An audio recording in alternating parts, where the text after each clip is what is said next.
My name is Wayne. Um, I like long walks, slow jazz, the reading list that Oprah recommends. And you're a zombie. And yeah, I'm a zombie. How did you become a zombie? Well, you see, I was dating this girl, and she liked to take spooky walks through the cemetery, and we saw a kind of gray gentleman. I was like, "Ooh, he's gonna get you," and then he bit my arm, and I died. So, how you deal with the smell, though? What smell? I understand you eat brains. You see, this is the same stereotypical bullshit that I have to deal with on a daily basis. This interview is over. Sure, ready? We may begin. So I understand you're a vampire frog. I prefer the term vamphibian. Fuck this.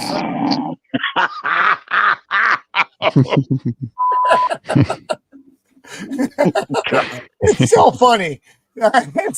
It's from a couple of years ago, but it's still funny. Those are great. My son Jake is the interviewer on that, and yeah, it's pretty good. So, oh shit, I didn't do. Damn me for being me. I wish I was smarter. If I was like 10% smarter, everything in my life would be easier. So I need to do the live now on Twitter so that people know that we're actually doing a show right now, and that we're not just sitting here rubbing each other off in the dark, which is always a little bit of a problem. So yeah, you're the only one. You're the only one. So That's right.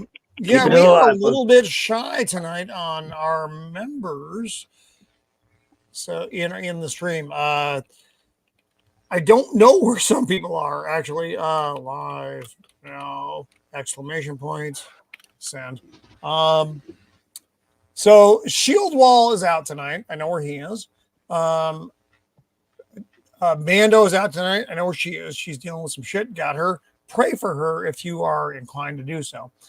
And then Sammy's going to be late because he's whoring himself out to Nadia right now. Got that. But then there's like the rest of the panel. I don't know where everybody is. It's like, did I fuck up? It's like where is everyone? Like they got abducted by vampires. It's not good. It's not good. Well, I mean, it's daylight hours. Very strange. It's daylight hours still, so It's only not. Wait till the sun goes down. No, actually, here it's full on. And Fuego. Likewise here. Yeah. So yeah, Sammy. I know where Sammy is. But we got the where's Gord. Beard? Where is Beard? We don't know where Beard is. But we got the Gord King here. We do have the Gord King. So I guess I will go through the intros. So this week, if you're just bumbling into this by accident, we are. Yeah, I know Nadia's streaming as she's leeching off of my viewership like a vampire herself. I love Nadia. Talking about a vampire in Las Vegas, but it is what it is. So tonight we're talking about vampires. We're talking about from 1922 with Nosferatu on forward through a lot of good movies, a lot of bad movies, but still the cinema of vampires. And there have been so many good vampire movies through the years. I don't even need to bring them up because we'll talk about them tonight. But it's an interesting genre because, like I said in the intro to this, they're like us, but they're not. We are their food. So there is a difference. Oh my God, Jay the Deep Minded, what? Welcome. Hey. I'm so happy you're able to watch the show of this tonight.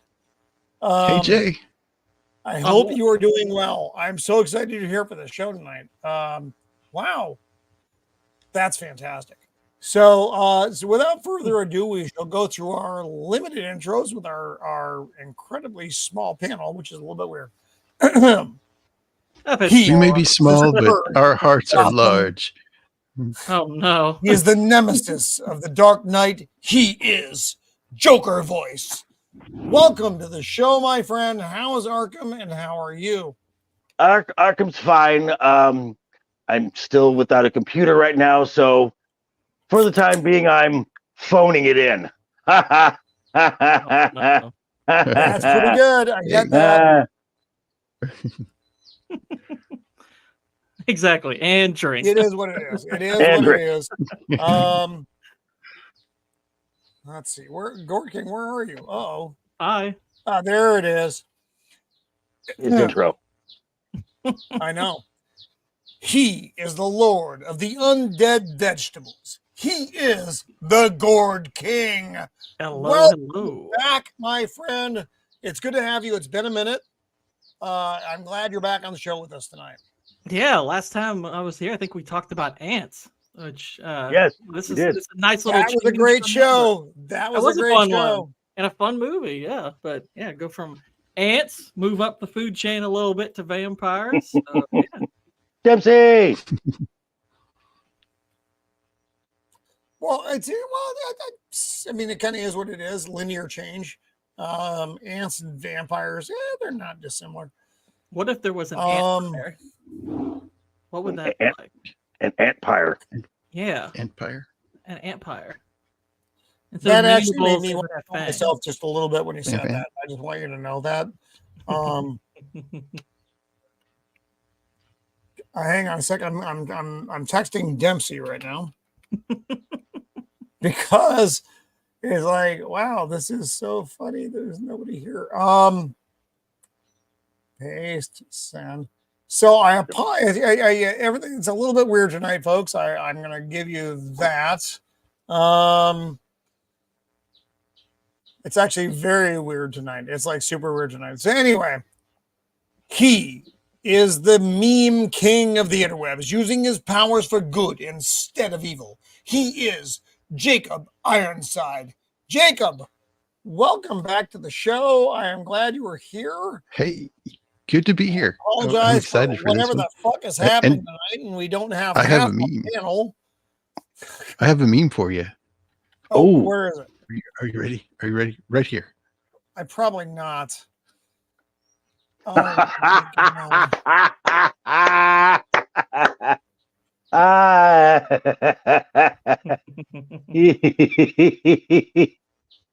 You look like God you're being damn it, attacked by Jacob. hot Cheetos. And breadsticks. Breadsticks. This is what happens when Roman goes into an Olive Garden. Breadsticks. That's not making me feel better. That's not Marinara really sauce. making me feel good about It's- myself. It's making me feel great. It's awesome. I still hate all of you. Do movies where vampires turn into werewolves count? Sure. Sure. Both. Yes, and Dempsey, look at your DM on Twitter, by the way. You have been thrown out an invitation, my friend. Golly. This is peculiar. I'm not gonna lie. We have it's like I don't even know what's taking place over here. It's so anyway, let's say hi to our chat. Our illustrious chat. Hey, Krista. Krista Dempsey. Hey, Krista. Whoa. Hello. Hello and welcome to the show. Wild Majorium Diesel punk. Diesel Punk. I like it. That's a lot for me to say, but I have been drinking. But welcome to the show. You could shorten it to WMD. Oh wait, that's not a good idea. Stop Yeah. it. I've already been told by Mrs. of the Empire there are a lot of things I'm not allowed to say tonight about current events in the country, Mhm. which would probably get me on a watch list. Not all the watch lists. Beard, What's up, Beard, Beard? where the fuck are you? I feel bad for not talking off these shows. I just Just get in here, I'm- Beard. Beard, don't get be it, a get bitch. Get you Get and it. your fucking Beard in here right fucking now, Beard, or you're fucking fired. You're fired, Beard. Get in here. So we Wow. have that. Again, Jay the Let's Deep get Minded, glad you're get out right there. now. Happy to have you. Blair, my What's good up, Blair? friend, our favorite Oh, internet this is the lizard. microphone. Happy you are out there. Gord King, don't give a fuck. He's here, and that's kind of it right now. which is again weird. We are I'm not actually able to explain the viewership deficit nor half my panel being here. So it's very exciting. Is that from Wolfen, Jacob? Jacob, is that from Yes. Wolfen? God damn it, Yes. Jacob, you know better than that. What are you doing? Why, Jacob? Why would you do that to us? That movie sucks so bad. That movie sucked. It was so bad. It does. Anyway, so I guess with the four of us, which is about Just- 6 less than I thought we were gonna have. Just get started. Just Yeah. get started. Let's Why not? dive into the show. Hey, So I Gord, do you're have the guest. a photo from So- Salem's Lot. Oh, Oh, that might make Lord, you happy. Jacob. Is that possible right now? Are you ready? I'm might irritated make on you like happy. I 7 don't different know. levels right now, Jacob. Mm. That ain't bad. Hang on. Okay, No, still that pretty works. good. Yep. Still she's- good. she's not bad. Yeah. That's from Modern Salem's Lot. She's a Not vampire, terrible. but Not terrible. not a bad Hey. looking Did one. we talk about no, we didn't. No, here's the thing, Beard. I am drunk most of the time that we talk, so I don't actually remember the conversation, so it doesn't fucking matter. You're still required to be here. I don't care if you have a shirt on or not. You are required to be here. I will fire you, Beard. I will fire you. and then Anyway, rehire you for the next show. Right. Shh, don't tell him. It's too much work for me. So Gord King, you are the guest this week, so you get to go first. What is the vampire movie you would like to talk about? Well, sure. I have to start with the very first vampire movie I ever saw, which has remained my favorite since I was probably 5 years old. And that is the film that is absolutely superior to and came out the same year as The Lost Boys, Near Dark. Oh, Okay. Catherine Bigelow, Yes. 1987. Okay. Yeah, this is, Yes. if you haven't seen it, it is a beautiful vampire Western hybrid. It has kind of cannibalized some of the cast from Aliens, which, as far as I know, Catherine Bigelow. That's not surprising, really, though. Oh no, not at all, not at all. As far as I know, this is how she and James Cameron met, and they were married for I don't know how long, but they were married for a Yes. time. A number of years. Yeah, but it stars Lance Henriksen, Bill Paxton, Jeanette Goldstein, along with Adrian Yep. Pasdar, Jenny Wright, and basically Adrian Pasdar is this young, like probably early 20s cowboy, and he sees this good-looking vampire chick one night, goes to hang out with her, and once it starts to get, she actually does take a bit of a liking to him, but as it gets closer to the morning, she's desperate to get home and ends up like he's kind of slowing down because he wants, to kiss. He's kind of using the fact that she's desperate to get home to try to get his way, and she bites him to escape, and then Caleb gets abducted as he is turning into a vampire, which, by the way, his transformation to a vampire, still, I think, the best vampire transformation ever caught on film. It's scary, it's effective, it's an easy situation to kind of put yourself into the shoes of the character. Because he's basically just trying to walk home, and as the sun's coming up, he just starts cooking. And I remember as a kid, really resonating, because I was like, I knew what vampires were, knew a bit about their mythology, even though this movie never once utters the word vampire, never once shows fangs. No, it doesn't. You're right. A lot of the common tropes you see in a vampire film are basically ignored. Like even one of them, I think it's Bill Paxton's character holds a revolver that has a crucifix on it. So they doesn't fall in line with those vampire tropes. But yeah, when he starts walking home and that sun's just blazing down and he starts cooking, I was like, oh my gosh, this is terrifying. And yes, and as Blair pointed out, Tangerine Dream's musical scores absolutely fantastic. One of the best soundtracks you could ever buy for a film. It's just phenomenal. I'm guessing some people on this panel have also seen it. If y'all want to say anything, yeah. All right, continue. So what you're saying? The moral of the story is avoid the goth chicks. Well, I mean, not necessarily. I'm I'm with you. The bane of my. Look at her. Look at this young lady. That's a I know. Well, logical timeless spot. hottie right there. I mean, she's hot pretty much any time in history. It's like, yep, that's a good looking lady. I don't know if I'm avoiding her. Right.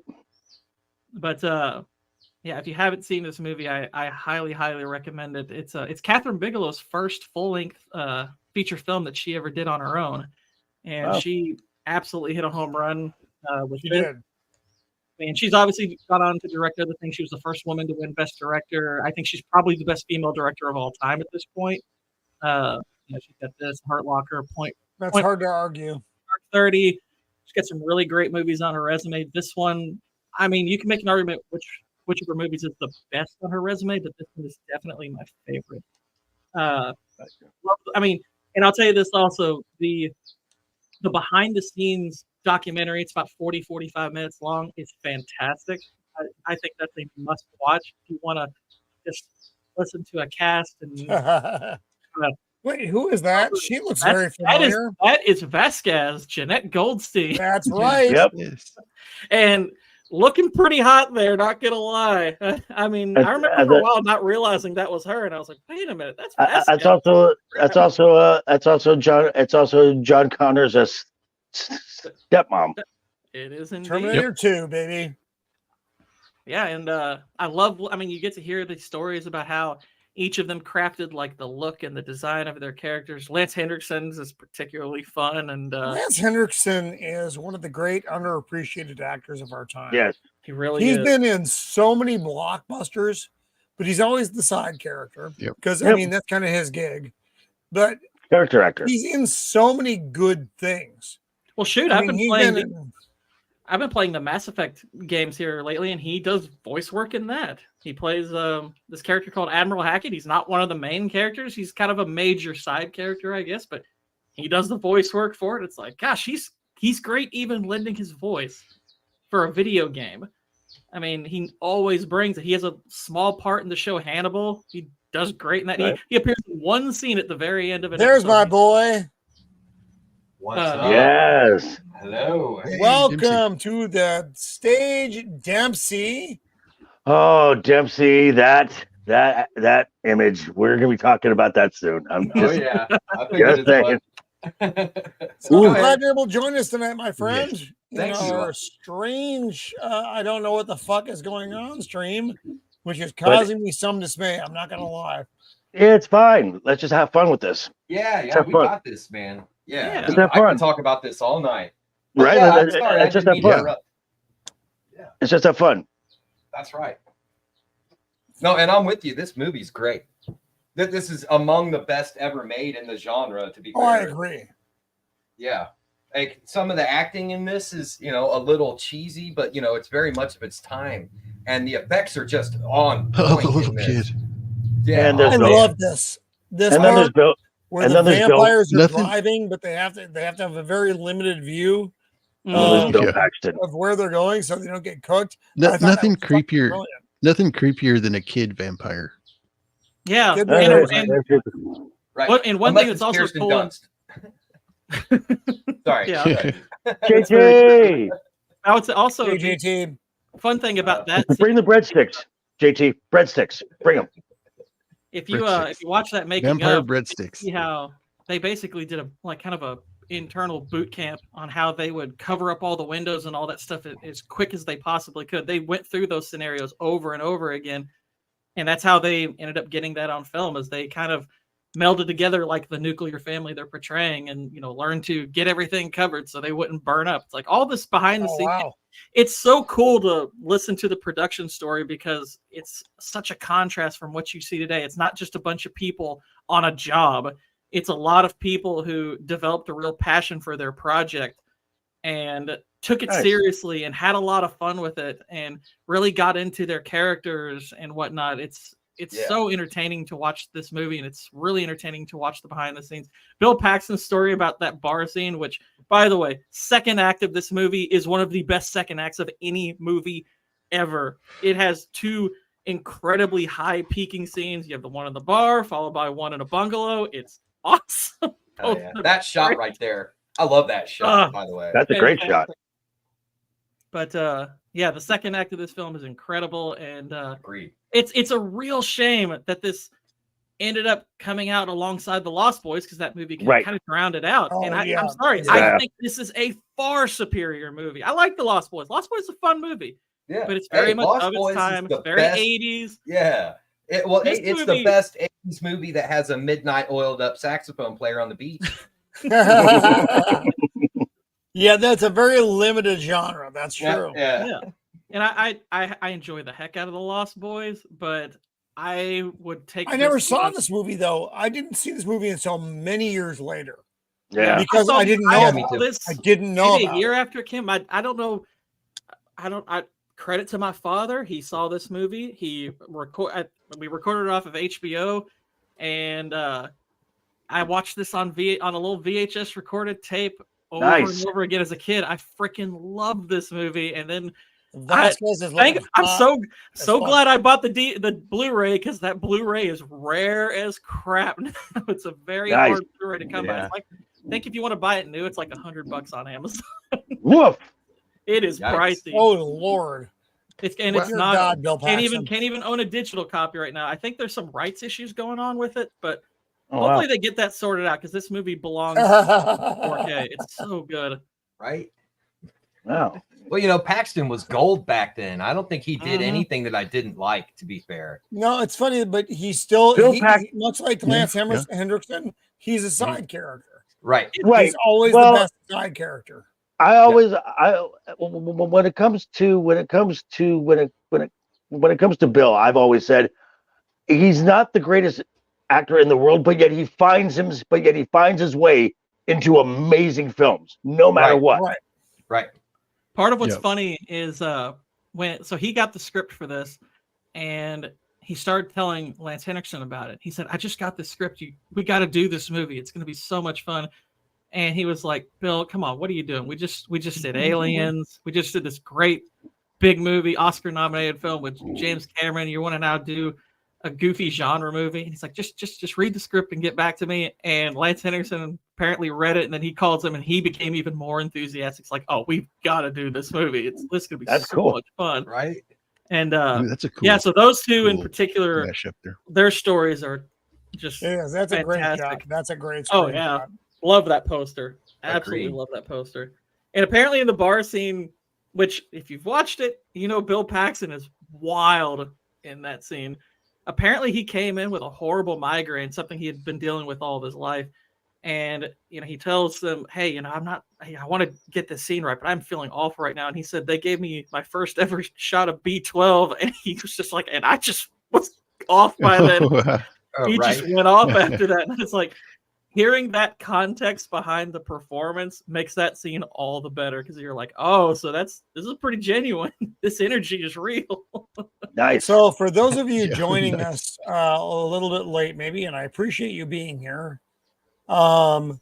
We are looking at our favorite vampire movies right now. So it's not a movie; it's several movies, and we're just looking at kind of the things that we love in the genre. These are subjective as all fuck, but Yeah. that's what makes it fun. These are our takes. These are not, studio takes. These are not magazine takes. These are our takes on what we love in this genre. So I'm glad you're here. Thank you for hanging out with us. And we are trekking through right now Near Dark, which is a fucking fantastic movie. Yeah. It's like I said, it's one I have watched over and over again all through the years. The only thing I do hate about that Blu-ray cover is it came out around the time Twilight was big. So Goddamn you glowing look at that vampire. Blu-ray cover, it looks like a Twilight cover almost. Like, Oh, that's it's really terrible. romanticized. They soften the skin up of Adrian Pazar. It's a horrible representation of the film. Whereas that Yeah, right there. very much a yeah, Twilight yeah. cover. This is more what the cover should be. That was Right. the DVD special edition Yeah. set. That is Nice. what the movie should be. That's the soundtrack. I have that also. But Nice. So the movie's so incredible. so it sounds like this film, because I may have seen this film. I really don't remember this film. Oh, I have. It sounds like it's kind of stripped away the romanticized tropes of the vampire genre. I mean, it has that because obviously, at the center of the story is a romance. You know, you have Right. Jenny Wright's character and Adrian Pasdar, but it's basically taking that old story of, I mean, you see something similar in Interview with a Vampire with them trying to Oh, great film. yeah, and Yeah. you basically, Brad Pitt's story is that Tom Cruise is trying to get him to kill. Similar to Right. this film is they're trying to get Adrian Pasdar's character. His name's Caleb, by the way. It'd be easier to just call him Caleb. But they're trying to get Gotcha. Caleb to kill to see if he can truly be part of their family, because they operate as a unit, and he threatens that if he Okay. doesn't conform. So, Gotcha. but at the same time, it's a very gnarly take on vampires, because yes, there's the eternal life thing, but all the other stuff like fangs and them flying and stuff like that, and Okay, gotcha. it's more like these are eternal creatures that are addicted to blood, like it's a drug, and it's awful. Okay. So I guess so. Do you mind if I go next, Roman? No, give me 1 second. I want to check in with Matt. I just want to see if he is doing okay. It's rare that Matt is not here. So Yeah, he was in pain last night on the Wednesday night stream. that's not good. Oh, sorry about that. No worries. Anyway, I'm just checking with one of our regulars here. I know our numbers are very specifically weirdly small tonight, and I don't Just know have why fun, that's Roman. either. Roman, just have fun, dude. Have fun. That's right. We're having fun here. Remember, I do this every week for a reason, folks. It's just in case I. Oh, hello. Hi. Hello. Thirst's Blood for Dracula, actually interesting. Hey, one of those is on my list. Cool. That's cool. Hang out with us for a little bit. We're gonna get to we're gonna work through this list. So I appreciate you being here. That's right. Thank you. What am I doing? Yeah. I picked 4 just in case you guys picked one of mine. Well, Got the it. funny thing By the is, way, we may have more time than we thought. So I have lots of Joker.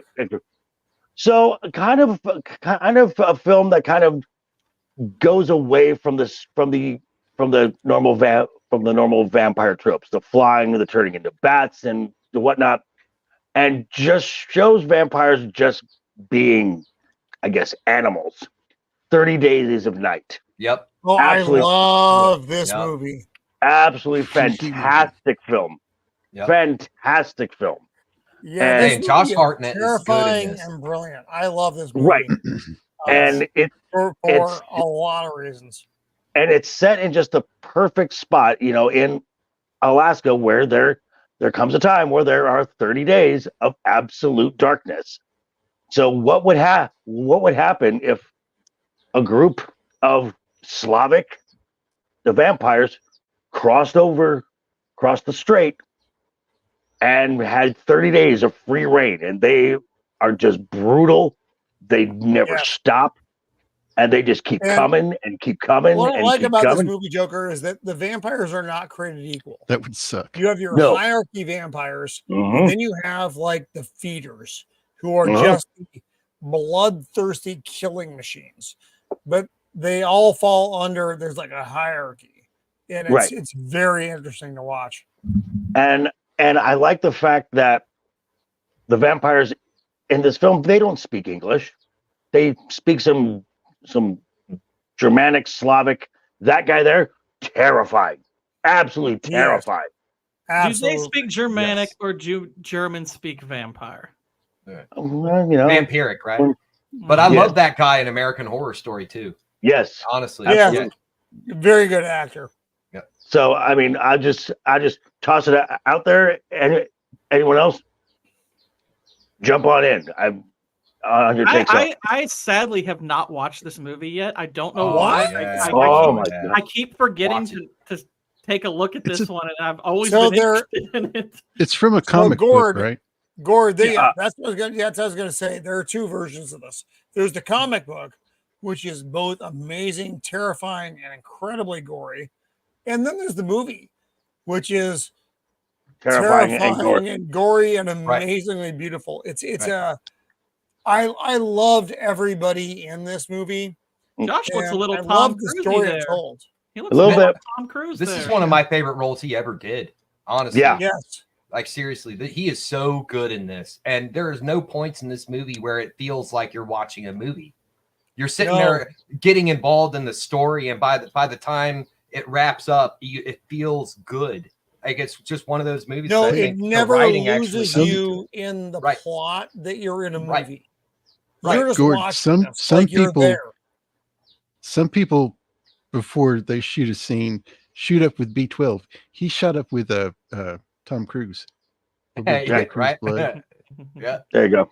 But Yeah, they and just were and, fucking awesome. and this is the thing that I loved about this film is it's a very stripped down Yes. vampire because even in the Stoker novel, you know, that the vampires are bloodthirsty killers. There is no romanticizing Yeah, here.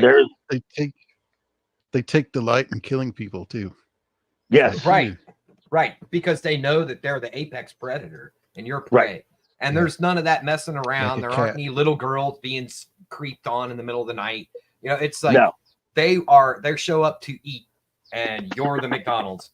And it's great. predators. Yeah, it's One straight of to the the most point. heartbreaking scenes in that movie was when he went up to his buddy's apartment and he had shotgun blast his entire family Right. so that they wouldn't become vampires. And he was so pissed Yep. that he's like, "You gave up. You killed your family, dude." Right. Right. That's actually a hard scene because you have to think about that as a father and a husband. Your town is being overrun by an incredibly evil thing. A horde. Democrats. Mhm. And that man made the choice to kill his family so they didn't become the thing. Right. As opposed Honestly, to I think there was a little bit of not being eaten alive too, kind of thing. Well, Yeah. as opposed to defending your family though and keeping them alive. Right. Well, Which that's where is I a would hard go. choice. You know. It's a hard choice. I would go with choice number 2, and I know that's maybe the choice that's going to fail. I know that. And then I know and that, but it's still, I and think, the righteous choice. and the end of this film, it's a little the end of the film is a little cliche where Josh gets infected with a vampire iron blood because that's the only way to stop what's coming. Right. And on the hill. and then he his friend is holding him as the sun comes up and I'm like, but that's an earned death though. That Agreed. is definitely But I love the and why score he helps did a it lot. though. He did it. He became infected so he could kill the vampire. right. He needed to become as strong as they were. Right. That was Right. Fire fucking the great. fire. That was brilliant. That was a very good idea. I mean, the writing of the comic book obviously bled into this, but it was a really good. This is a good movie that doesn't get, I think, enough praise by a long shot. Exactly. So I really hope Um, that because it kind of seems like Josh Hartnett's starting to make a bit of a comeback. I really hope that Trap doesn't halt that because Trap's terrible. Trap's an awful movie, but I don't he know does. what that is. It's M. Night Shyamalan's new movie. Don't bother. It's genuinely Oh, awful. I don't. He Yeah, doesn't yeah. make good movies anymore. He No, was actually he was actually really good in the first season of Penny Dreadful. Dreadful. Yeah. He's good in I don't Oppenheimer. remember him He's in good that in Joker. I don't Oppenheimer. remember him in that. He played a Really big good in role in that. Oppenheimer. Yeah. Yes, he I was. guess I should Got watch to it be in again. one of the biggest movies of the year last year, Best Picture winner. I'm like, okay, this guy can act. Bring him back. Yes. He can do stuff. Yeah. Absolutely.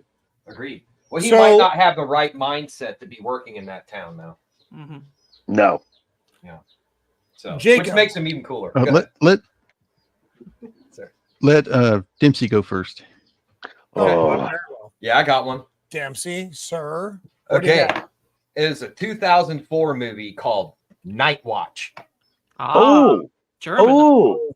Okay. Night Watch.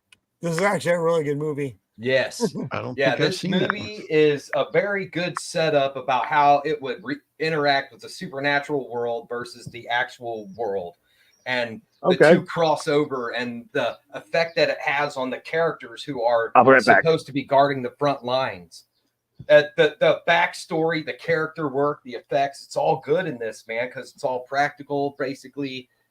Like, you know, even that scene right there, like you can tell that that's not real, you know, but in the movie at the time, it doesn't feel fake. It doesn't stick out. It's not egregiously off.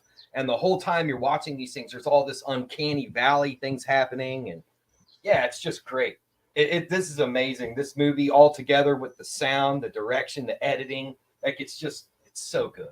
I remember the first time I saw the trailer for this, and I still haven't gotten around to watching the film, but I remember No, I seeing haven't the seen trailer it for yet this either. and thinking it was one of the coolest vampire trailers I'd ever seen. I was like, holy crap, this looks freaking awesome. Yeah. And then I kind of heard some sort of middling reviews about it, and it kind of went away for a while. I was like, oh, well, maybe it's not that good. But I've since heard there's a bit of a groundswell of appreciation for this movie that's got me intrigued again. So right. Well, you know, as we've been saying a couple times tonight, you know, it's very much of its time. And the early 2000s, it was people were still making good movies. You know, yeah, they don't do that anymore. Right. Well, and this is part of a series as well. So, you know, there's more than just this. There's also a Day Watch movie, and I believe there's more than that, but I've only seen the 2. And I'm telling you, this is good stuff. I go back to it. I watch it at least once a year. I highly recommend it. If you haven't seen it, give it a shot. You might like it. Like the way the characters interact with each other and the world building, it's really good. But yeah, So Janet, don't tell Copa I said world building. What's the premise with this movie, Dempsey? Well, the premise is that there was a war between men and the supernatural, and there was a peace that was called to where the two worlds would be separate from each other. And there are people who watch the front lines, like people on the human side that keep the supernatural from bleeding over, and vice versa. And the effect of the world that these people are going around trying to make sure that nobody is crossing that line, nobody's going against that pact. And there's someone who wants to because they want to cause the end of the world. You know, that whole chestnut. There always is. Right? Yeah, but it's really cool because it happened a long time ago, and I'm really super into the whole, like that scene right there with the knights and the horses, and like I really like that it happened a long time ago, and there's been a peace that's been there, and the peace has been held for so long that the human world basically was like, yeah, right, none of that stuff exists. So they're all super complacent, but it is. Matt is here, by the way. Is it just strictly vampires? No. Or is it? There's more, but the vampires play the front and center. Hey guys. Matt, what's Okay, up? so they're like the baddest of them. So I okay, guess. so this is set in these movies he's talking about are based on a series of books by a Russian author, Sergei of the unpronounceable last name. Right. And it's actually a fantasy novel. It's based on like kind of like his interpretation of some Russian folklore and that sort of stuff. Mm-hmm. There's they're called The Others. Right. The first was Night Watch, then there's Day Watch, Twilight Watch, Last Watch, New Watch, and Sixth Watch, I think is, and he keeps putting them out there. Only the first one, only the first part of the first book was actually made into this movie. They want to do the whole series, but I don't know if they ever did more of them in terms of the movies. Actually, I think didn't they do Day Watch as a movie? Yeah, they did Day Watch as a movie. Yeah. Yeah. Hey there, Matt. That's a movie with Josh Hartnett, yes. And I think so. I could be wrong. I don't have that one pulled up. and yet. what's his name? The actor who was in Mountains of Madness or Mouth of Madness. Sam Neill. Yeah. Am I wrong? Day Watch. I think Day Watch is that movie. Here, I found it. Day I'm gonna Watch. send it to Day you. Watch is a Russian movie. Yes. No. The one I'm thinking of. Maybe it's Day something. There you go. I sent that to you. That's Day Watch. Where is it? Private chat in, on here. Just gonna. Who else is in that movie, Roman? Sam Neill. No, you know the one I'm talking about. You do know the one I'm talking about. Huh. Yeah, that's a 2006 movie, Day Watch, just to follow up to this one. But Where's the cast? I need the cast. So this novel series is actually like kind of like the Witcher books. It's a collection of short stories and all that for the most part.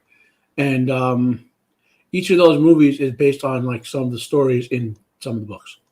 They're using the titles from the books, but they don't correspond directly to the novels. Here, I sent it on Twix.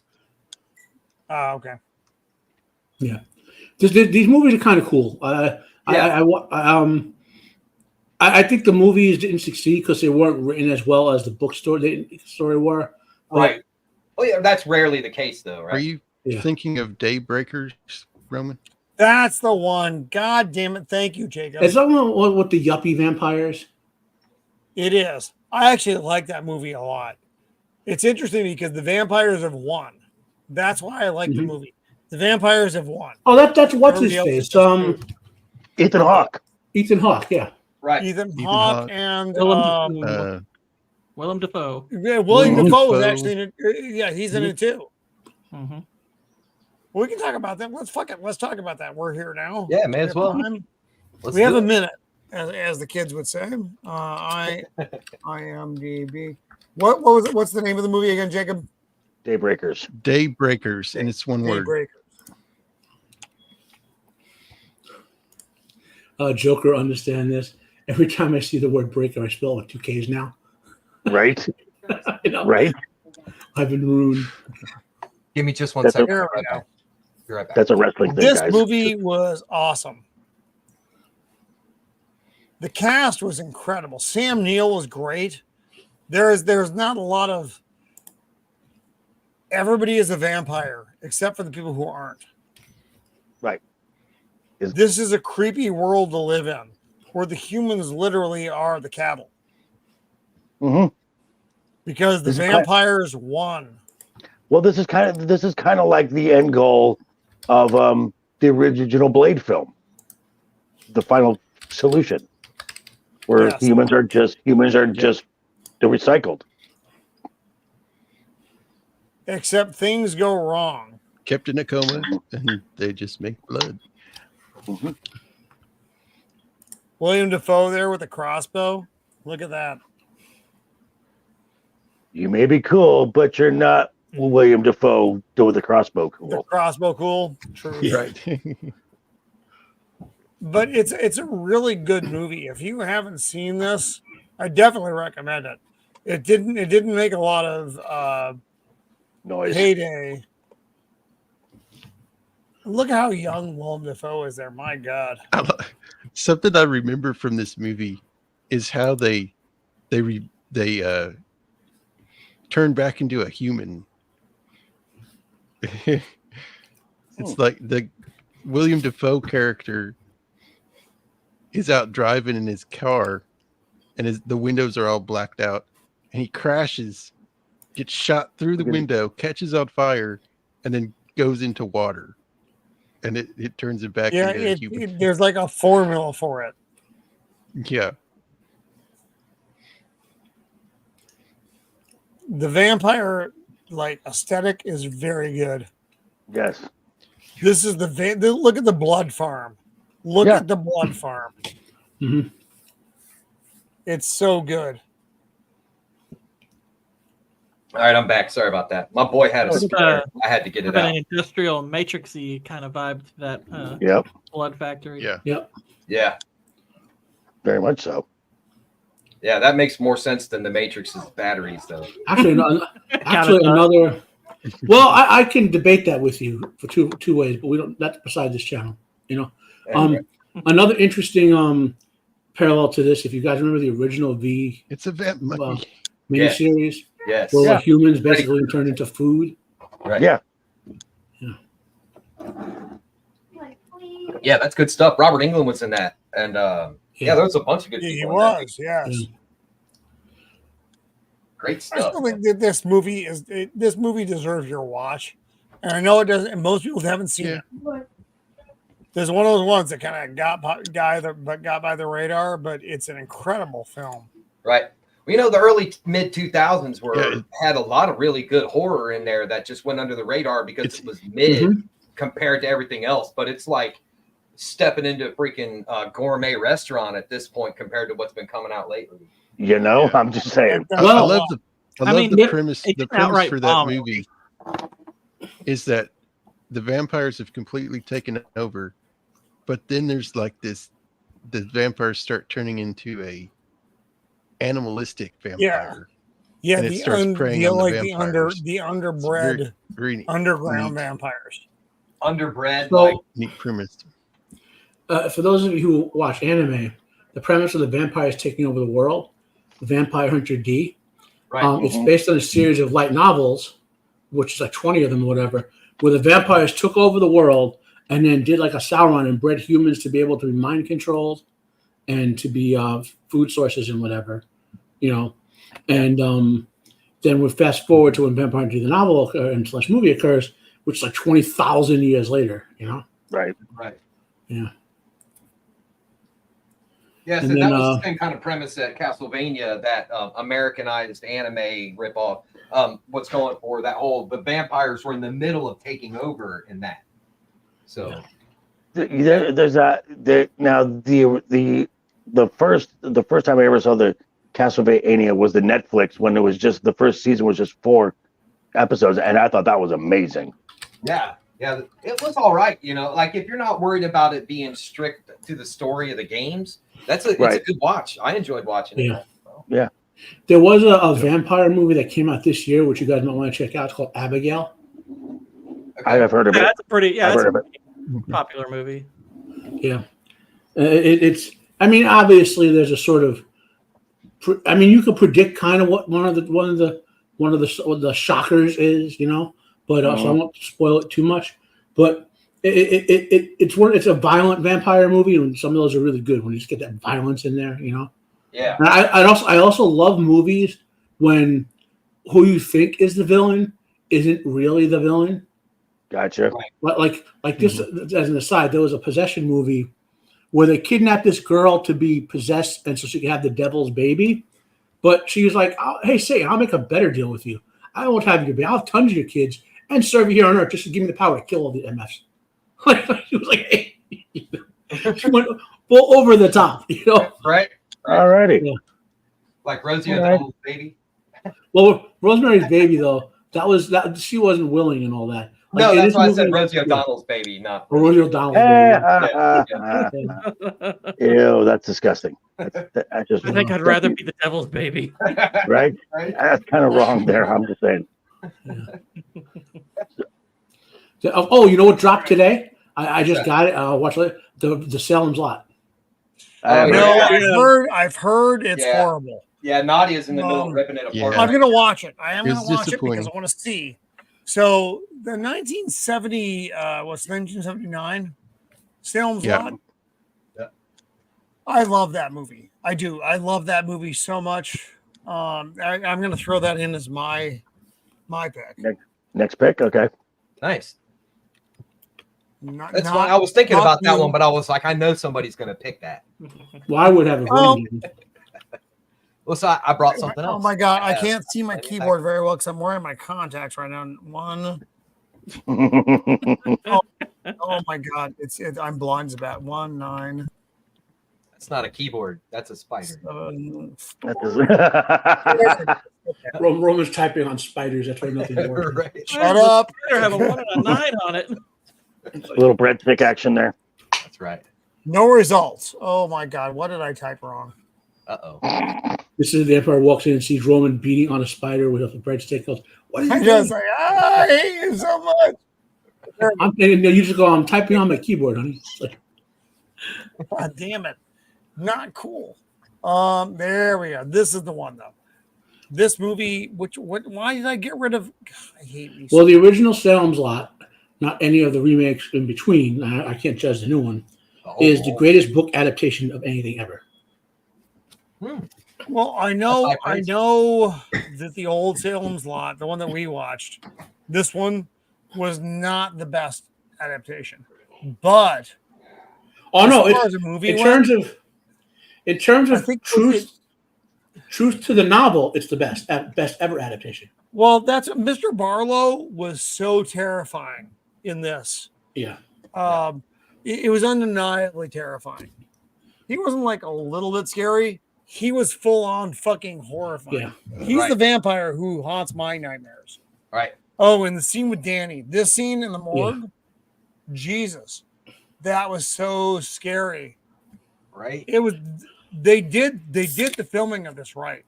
There are some things that came off as goofy, yes, admittedly, but so many things were just done well. The skin color and the eyes and the teeth, they nailed that shit. Right. Well, I feel like this movie had a big influence over the movies that came after it for things of this nature, this aesthetic. I think that it really, I don't know if it was the first to do it, but this is one of the first I ever remember doing it. And like just the whole, the look, the way the contacts are, the way the lighting hits. Yes. It's just so, it's iconic, man. Full on iconic. So we've got a couple of new folks in here right now. Yeah. Vince Verstar, Death Master, 1972. James Mason, a type of vampire. Charles Manson type. Charles Manson. I apologize. Forgive me. I've been drinking a great amount. That's interesting. And then Vincent De Leon, good vampire movie. There's a lot, my friend. There's a lot. Salem's Lot. Yeah, this version is, this one fucked me up as a kid.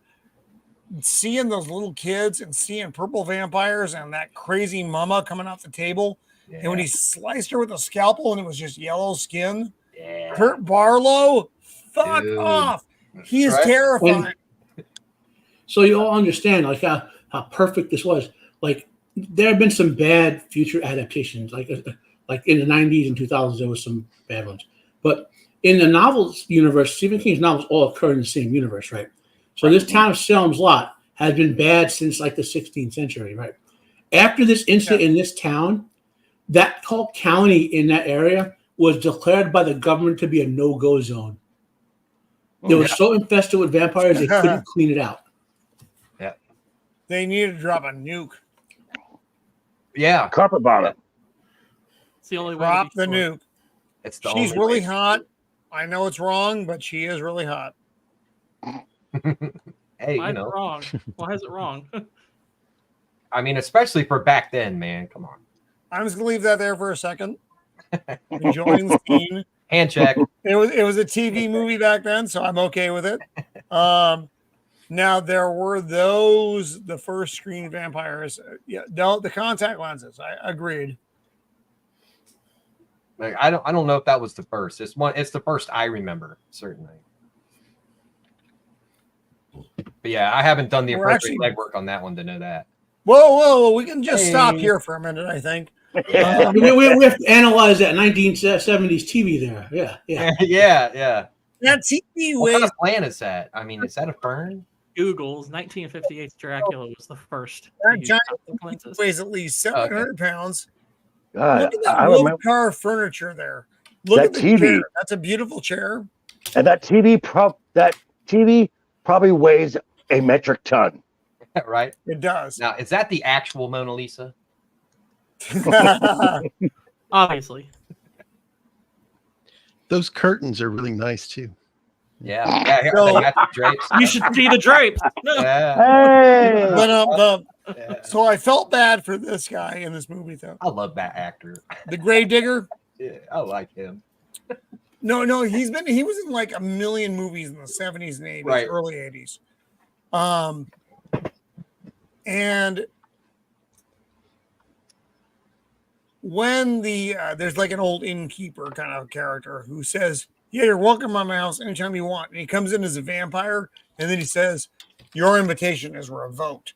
And he has to like yeet himself out of the window because the invitation is revoked. That was a good scene. Right. I love it They when capture vampires a have to lot stick of to good rules. vampire stuff in this. Yes. Yes. Fred Savage. Man.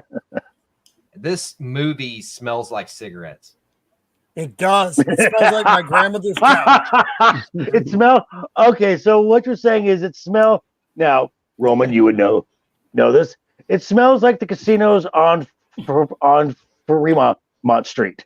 Yes, it does. And I love that smell. Right. The old Fucking in, Vegas, like the old Vegas vampire I am.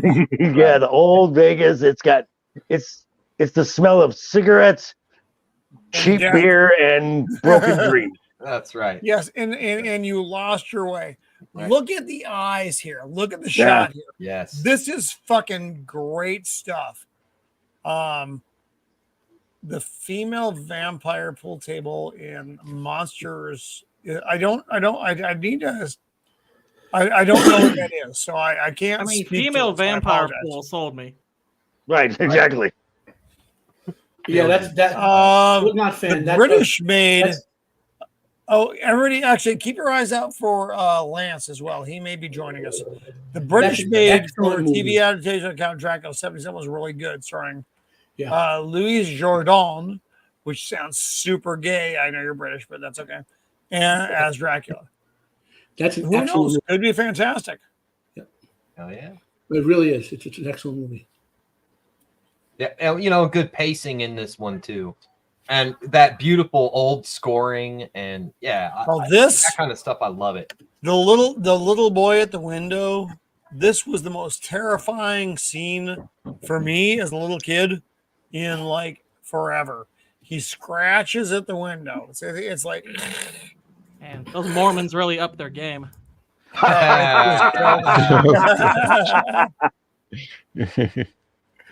God damn it, Gord. Coming in But hot. I it's love it. terrifying and it's fucking fantastic at the same time. Oh, I love it. James Mason in this James was Mason. amazing. Captain Nemo. So he is the caretaker of Count Barlow, the vampire. And his demeanor is just straight British. He's also in North by Northwest. He's in like 9,000 things, my friend. Yeah, he's great. He's a great actor.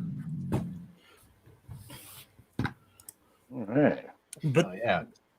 pardon Yeah. me, this was the first thing I had seen him in ever. When I was a little kid, this was the first James Mason movie I knew what it was.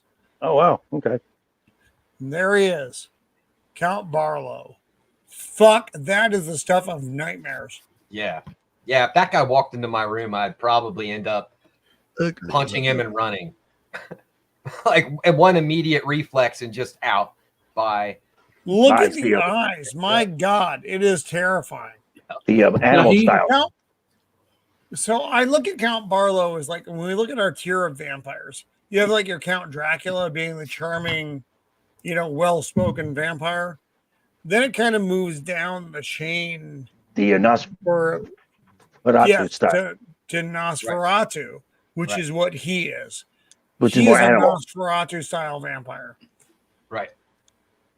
Just killing machine. It doesn't think, it doesn't give a fuck. It just wants to kill. Right. It's horrifying. Oh my God. The And, claws, Yeah. the purple The actual skin. weapons. Right. This guy is a walking weapon. Yeah. Well, and I'll wait for my next pick then, because that was a good little line you said there, Dempsey.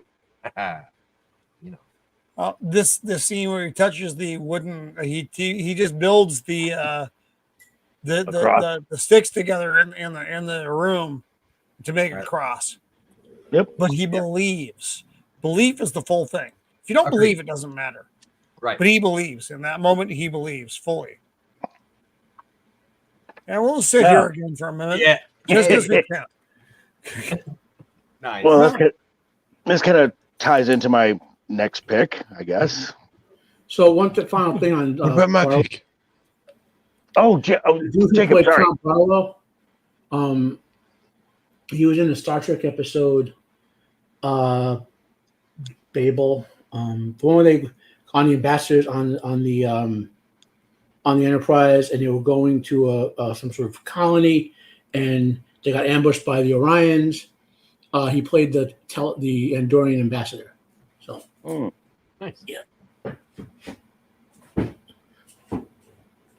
Well, this is the end of the movie, which I won't spoil for you. that was a tragic scene, though. It was.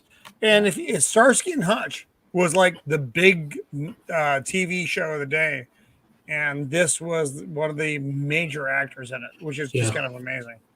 David Soul had a big career in actual acting outside of Starsky and Hutch, whereas what was the other guy's name? Mark Gosselaar. The other guy. Yeah, he became a producer. Like he went to the back end of it. David Soul was in the Dirty Harry film, I think Magnum Force. Gotcha. Magnum Force was a fucking great movie. Yeah. Right. So Jacob has to pick as a. Are Jacob? But your time, sir. Yes. Well, I love this movie. This is my favorite vampire movie ever. Oh, it mixes the best of both worlds, Marvel and vampires. Yes, I know what it is. Yes, I'm Blade. mildly erect right now. Blade. Yes. Now, are you a Blade 1 or Blade 2 person? Because there aren't any Blade 3 people. I like Hey, both Blade 3 was 1 and actually 2. all right. I'm just kidding. Blade 3 sucked. Blade 3 sucked. Blade 3. I liked Blade 3. I did. Oh, I know I it was should hate so Blade bad. 3 is given what we've seen in the past 10 years. Blade 3 is in the top 25 Marvel Yes, movies. it is definitely. Okay, I'll give you that, Matt. I'll give you that. Yeah. Oh my But this god! first film- I actually watched this last night. But this first and film was just oh, damn, it's good. Yeah, agreed. The comic, Chris they Christopherson. perfectly, they took stuff. It looked like stuff directly from the comic book, especially that scene where he's comes into the club. Yeah, and the vampires are all covered in that. That just looks like a comic book cover. Dude, Stephen Dorff killed it in the film. Oh yeah, he was so good. Right. Well, in the comics, they had just done a revitalization of their supernatural characters. Right. They wanted there to be more than Blade. They were called the Sons of Midnight, which is both Ghost Riders. The Midnight Sun. Yeah, the Midnight Sun. Yeah. Doctor Strange, Moon Knight. Both Ghost Riders and all. Right. And so the idea was there'll be more in it, but they only really made Blade. But Blade obviously got the biggest boost out of it because Wesley Snipes was at the peak of his stardom then too. Yeah. Right. The only one Blade. This is awesome. Yeah, actually, I finally watched Deadpool and Wolverine, and Blade was my favorite character in that movie. I hope they let Wesley Snipes have the reins again and let him be Blade again. Honestly, Marvel, do not let the MCU Marvel touch Blade. That you're better off never getting a Wesley Snipes movie because they'll ruin it. As long as Disney owns it, don't. I'm sorry. Well, no, but remember, if they make a Wesley Snipes Blade movie, it's going to come under Ryan Reynolds. Right. So that's true. There's a chance it won't be under. Yeah, but you're assuming it won't be Elliot Page. You shut your fucking mouth. Hey, that's not. Don't put it past him, man. That's not Blade. That's Switchblade. Yeah, I like that. Well played, sir. This movie is just balls to the walls, start to finish. This thing hits the gas and does not let up. Now the CGI doesn't hold up at all, but just absolutely wonderful film. Right. But it's such an enjoyable movie. Look at that. You can overlook the poor CGI. That looks the good stuff way outweighs the bad stuff. Yeah. The one thing I don't like about this movie, there's only one thing, and that's that the vampires aren't threatening. Only Blade is. Blade is the only one who's threatening. Well, he's the Deacon Frost is almost like the monster in it. Right. To the vampires. Yeah, he's the boogeyman to the vampires. Yeah, so look at my background here. He's more threatening. Like the same way Alucard is the hero in Helsing, and he's the worst of them all. Right. Yes. Right. Oh, Helsing is great. Yeah, I love Helsing. So he has to get this injection though. His serum. So he doesn't go out and kill people. Right. Yeah. And this is kind of his story because he needs this serum, but he's starting to develop a tolerance toward it. And as Deacon Frost says, the thirst always wins. Right. Always wins.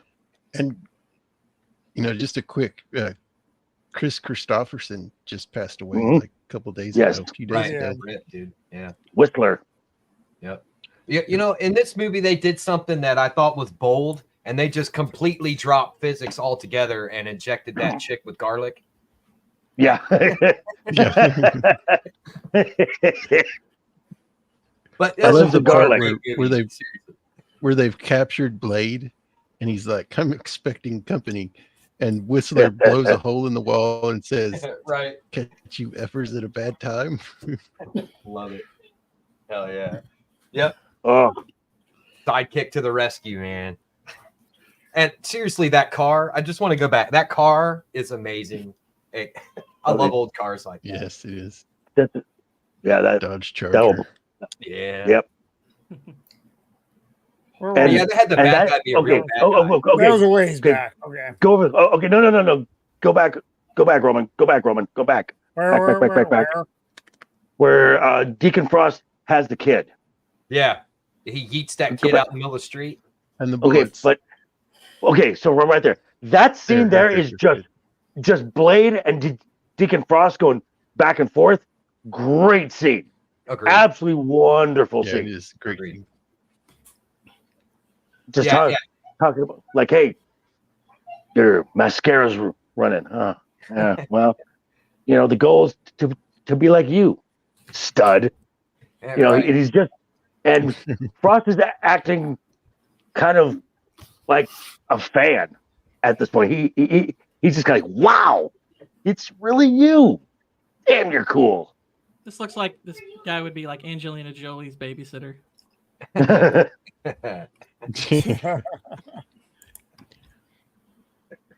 And he's just, Yeah. I love how they show the crowds of people just walking around in slow motion. Mhm. No, don't pay attention Right. because that's Yeah. the modern world, though. Yep. And vampires are fast enough to dodge bullets at certain points in this movie. They show Deacon do Yeah. it a couple Oh. times. And when he kills his mom, oh, Yep. I would do I'm that gonna be right nuts. now. By the way, I'm vampire gonna or be a not, god. Right there. I accept the The challenge. crispy dude. Oh, Yeah. that is so crazy. Oh, Quinn. I'm gonna be naughty. I'm gonna be a naughty vampire god. Yeah. Look at the How about shot. that scene That's where- a beautiful where- shot? Blade's trying to chase the vampires up out of the hospital, and those security guards come around the corner and shoot him. And he's like, "Are you out of your damn mind?" Motherfucker, you out of your damn mind? Yeah. Love it. Love it. Oh, it's him. It's the Daywalker. Yeah. Again, 9 Inch beautiful Nails Marilyn shots. Manson concert. Then Deacon Frost. Look at that Oh, little weird fuck. Love Steven Dorff in this film. Yeah. Loved him. Yes. So good. Agreed. Yeah, that was the bad part. Yeah, the CGI doesn't quite hold Yeah, up here. it It doesn't hold up at It all. was a cool idea. The thing Right. is, like, who really? You have any movie made with Oh, that one. any CGI in That's today's Roman's movies favorite part right won't there. hold up against CGI from the 2030s. You know what I mean? Correct. You always have to Correct. accept that Right. that the CGI is going to get better. So you just, Right, but I mean, just it was accept bad for at the its numbers. time. It was bad at the time. Nah, it was I mean, kind of this- still. Unless you have it you was a- spent crazy Jurassic Park money on stuff. This is kind of average. Right. Well, right, that's what I mean. Like Jurassic Park was a thing, and comparatively, it's bad. You know how much But- money but they had to it's spend on so CGI? minuscule. Did you ever look into the computing of? They had to literally build a room full of mainframes to simulate a supercomputer, and it took like I think it was like 1,000 times the movie length to actually render just the CGI for Jurassic Park. Right. Yeah. It was an insane amount of money they had to spend on it. Yep. You know, It's true. And also around the same time, when you also had the movie Spawn, which was highly CGI. Oh, some of that was Yeah, good, yeah. but man, the hell scenes in that were Yeah, so terrible. Dis- It was like yeah, Muppets take bad. hell. Bad. They were terrible. Yeah. Yeah. That movie's- Spawn was, man. I still want to see an Al Simmons prequel series when he's just a human. there is only one good thing in the Spawn movie, and it's the violator. Soundtrack. Yeah. Yeah, Yeah. Violator. Yeah, that was The good. best Spawn. The best Spawn was the HBO animated series. True. True. Yeah. Spawn's my Okay. dude. Love that guy. I want to see more Gunslinger. Goodbye, I just hope they don't make a live Chris action Christopherson. anytime soon. Yeah. So, are we ready for another one?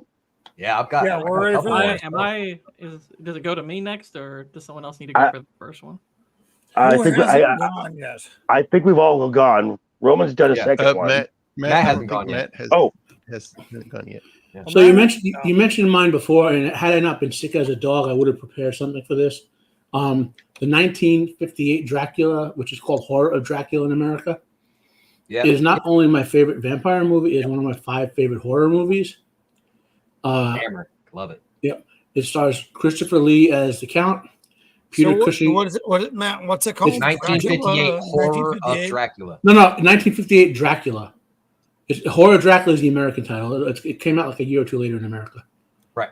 So just call it Dracula 1958, Roman. So this is the one that actually was the first to use contact lenses then. Yeah.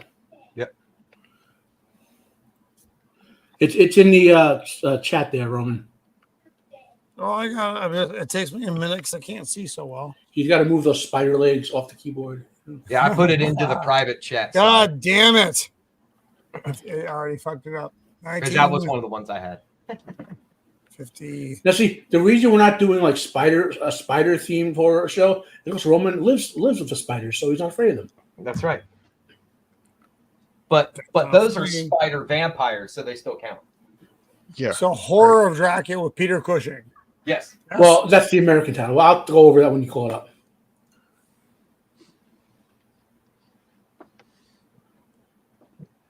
There we Okay, so in the actual name of the movie is Dracula from 1958.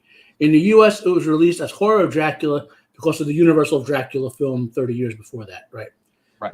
This is a Hammer film. It's the great Christopher Lee as Count Dracula. Yep, he played Count Dracula in 6 or 8 films that are sequels to this, which are like one is kind of so-so, but most of them are really good. This is a case where, and remember, Christopher Lee knows for real how to be menacing, unlike a lot of actors. You know? True. So That's true. There's a scene in this where Count Dracula is walking down the stairs, and what's his face? The guy who goes to Transylvania, Jonathan Harker died. You don't see it on screen, but Harker dies at the end of that, and like literally the you just see Dracula's eyes, and the way pure acting conveyed that. Nowadays, you see Dracula rip the dude in half or something stupid like that, Right? You know, but Right. And then the 2 master actors playing off on each other, which was obviously Christopher Lee as Dracula and Peter Cushing as Van Helsing. Yep. You know, plus the great all-around Hammer cast that they always put into these things. The quality of the set work, like there's very little special effects, you know, in this film. Right. It's conveyed almost entirely through setting and theme and acting And music. and directing. Score. Yeah, score, you know, great in this. Yes. you know, I mean, just the way they line up certain shots. It's like, look right there. Stop right there. Go back one. Right. So the guy has a framing is beautiful. yeah. So, but the guy has a double shadow, and your brain would question, why does he have a double shadow? Well, shadows psychologically are something that gives you menace, so to speak, right? That's just kind of instinctual thing we think we see in horror movies, and our brains, even though we're not consciously seeing it, the guy has a double shadow. Right. You know what I mean? Like, so something in our brain would add a horror element to that, you know, and just little stuff like that throughout the entirety of this. Yep. You know. Great tension building in this too. Yeah. Yes. Yep. It's like what Bram Stoker's was trying to go for, but I hate that movie so much. You know, that movie has a soft spot for me. It's no matter how bad Keanu Reeves tried to destroy that film, the performances, yeah. Gary Oldman just saves it every time. So and Winona's pretty good in that too, actually. Yes, exactly. And No, Anthony Hopkins. she is not. Yes, Winona she is. horrible on that. She's as bad as She- Keanu is. They're both terrible actors. No, blasphemy. Honestly, Gary That is Oldman is the blasphemy. only saving grace in this movie. Even Anthony Hopkins.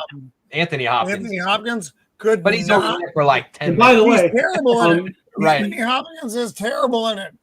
The only person that is good in that movie is Gary Oldman. Oldman. you should recognize Gary also Oldman. Michael Gow, however you pronounce his name, who Michael played Gow. Alfred. Yeah. How he played Alfred in the 4 Batman movies. Batman. Yep. You know, I mean, if you watch enough British films or Yes. horror movies, you'll You're gonna- recognize most of these people. You know, Right. Now the sequels, just so people know what them are.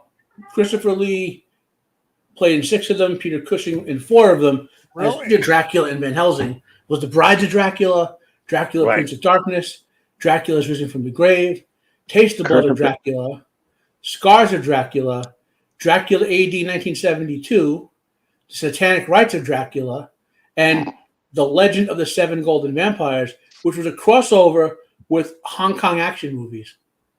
Huh. that is peculiar. It worked out better than you thought. I mean, it's a little disjointed, but you know, they did it with Shaw Brothers, which is the #1 Hong Kong action film, and they did it as a cross promotion, and so the actors went all in because they wanted to promote each other's work and all that, you know. So, but anyway, excuse me. That's Yeah, so- because Chris Gomes, we love Wesley Snipes as Blade. Yeah, Agreed. Agreed. Yeah, we just did that one. Yeah. Yeah, We we should catch it on the replay. definitely. Yeah. Oof. But yeah, Peter Cushing is amazing in this. Oh, as always, Yeah. I'm not sure he's been in anything where he was bad. No. No, Yeah. Wow. actually, look at Okay. these shots though. These That's hot. shots are really good. The damn goth As girls. the- I'm the, telling you. the other, the lady Yeah. vampire. Damn the see. vampire. Yeah. what? Are you kidding? Peter Cushing played Baron Frankenstein. Mm. That's not great. I mean, I don't want to come across as saying but like he did play bad guy. He played bad guys really well, you know. Oh no, I didn't mean play a bad guy. I didn't think he was bad in anything that he played. Oh, He I'm was sorry. Good. Yeah. He was good in the role. Yeah. Yeah. Yeah. Yeah, And he- I don't know enough about Christopher Lee's stuff. He may have had something that he was bad in, but nothing that I've No. No. even in horrible movies that he did just for fun or a paycheck, he either stole the movie, like Right. what was it, The Howling 2, one of the worst sequels ever, right? He Right. literally Okay. stole the film. Like he went so over the top in it. Right. Like every scene he was in, Was he that the zombie one? No, that Was was that the one Rob where Zombie one? Howling No, I think 2, you're thinking Halloween 3, Matt. Yeah, Halloween 3. Yeah. Not Halloween 2 Halloween, was The Howling. The Oh, The Oh, Howling. Howling. Oh. The Howling. Oh, Yeah. Howling Okay. 2.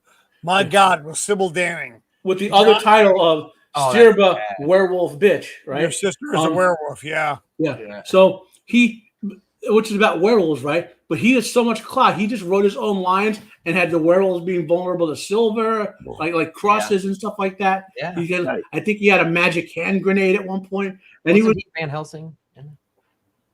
was. Okay. We'll talk about that in a second. He No, went- in that movie that you're talking about, wasn't he Van Helsing? All right, I so don't know his name. What are some of the other weird vampire movies that we haven't touched on? Oh, I I've was got gonna- one that nobody else will say. What do you I'm not- define as weird? Yeah, define weird. Yeah. That's pretty open. Or Like Fright through Night these Weird. streams. Fright Night is garbage. Fright Night is not a good vampire movie. Just saying, that's weird. What? The old I one? mean, every vampire movie you could argue is somewhat weird. I mean, if you want to go Right. weird like quirky, you could do something like What We Do in the Shadows, which is great. Right. And That's a funny movie, though. hilarious. Here's one for you. Let the right one in. That was actually my Yeah. next. Oh, That was my next. pick. that is a great choice, Matt. That was Because my there are next two one. versions of that.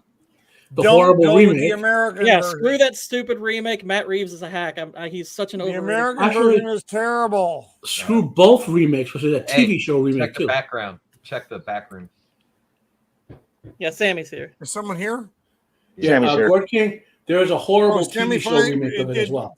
Did Yeah, I Sammy heard the of it. I horror? don't- Did Sammy the horror finally make his way in? Sorry, we weren't accounting on the new Salem's Lot being that bad. Jesus Christ, Yeah. Sammy! Yeah, I told you I- Nadia was ripping it right now. I can't Yeah, no, run that- I was going, hey, you know, we'll talk. You know, last night we were talking and was like, hey, you know, I definitely, you know, I'm supposed to be on Roman's show. Like, we agreed on doing this before they picked a date. And she's like, yeah, you know, it's just going to be a remake. I don't think we're going to go past like an hour and a half. And I was like, all right, yeah, so I'll be a little How'd late. that go? Little did I know it's a contender for one of the worst movies of the year. Oof. Oh Jeez. Lord! Wow. It is that bad. Wow. That's saying a lot. There's been We some real expected stinkers. about that much. Let the right I was one in. thoroughly disappointed. Yeah, Let the Right One In is like one of the best vampire movies Oh, ever made. that's the, I don't recommend the book. The I book is a little I found pervy. which one? Which one? Because there are two of them. The Swedish version, not the crappy Let Me That- In. I'll be right, The one- I'll be right back. All right, Sammy, have you or have you not been bitten by a vampire in the last 24 hours? I did, but the marks are gone. What does that mean? I'm sure You're it'll fine. be fine. You're good to go. Yeah, it's good. Go get yourself a Coke and possibly some pot and a large bottle of Jameson's. It'll be fine. It's the normal. You'll be fine. Yeah. Well, pot cures vampirism. Didn't you know that? There it is. Yeah. It's always my theory that if you have enough alcohol in your blood, no bacteria or virus can That's what survive. I think too. I've been healthy for so many years. If you eat like, enough Tabasco sauce, if a vampire bites you, they'll just burst into Well, flames. Teague. Right. Also, if you drink enough pineapple juice, Yeah. You know. You know Oh my God, Admiral Teague's out there. what's up. nice. I don't know what time it is. Oh, okay, we're in our last hour. Okay. I'm sorry. So if you want to know a weird vampire movie that had no right to be as good as it was, is that Tarantino movie, Dusk Till Till Dawn. Dawn. Dusk Till Dawn. Yeah. Oh, fantastic movie. I actually Selma Well, it's probably Hayek, more, man. isn't hate it more that accurate to movie. I call actually that the don't like Robert that Rodriguez movie. Selma Hayek. That's +1 right there. George, I agree George with Clooney the has one of my Salem Hayek favorite part. lines ever in that movie.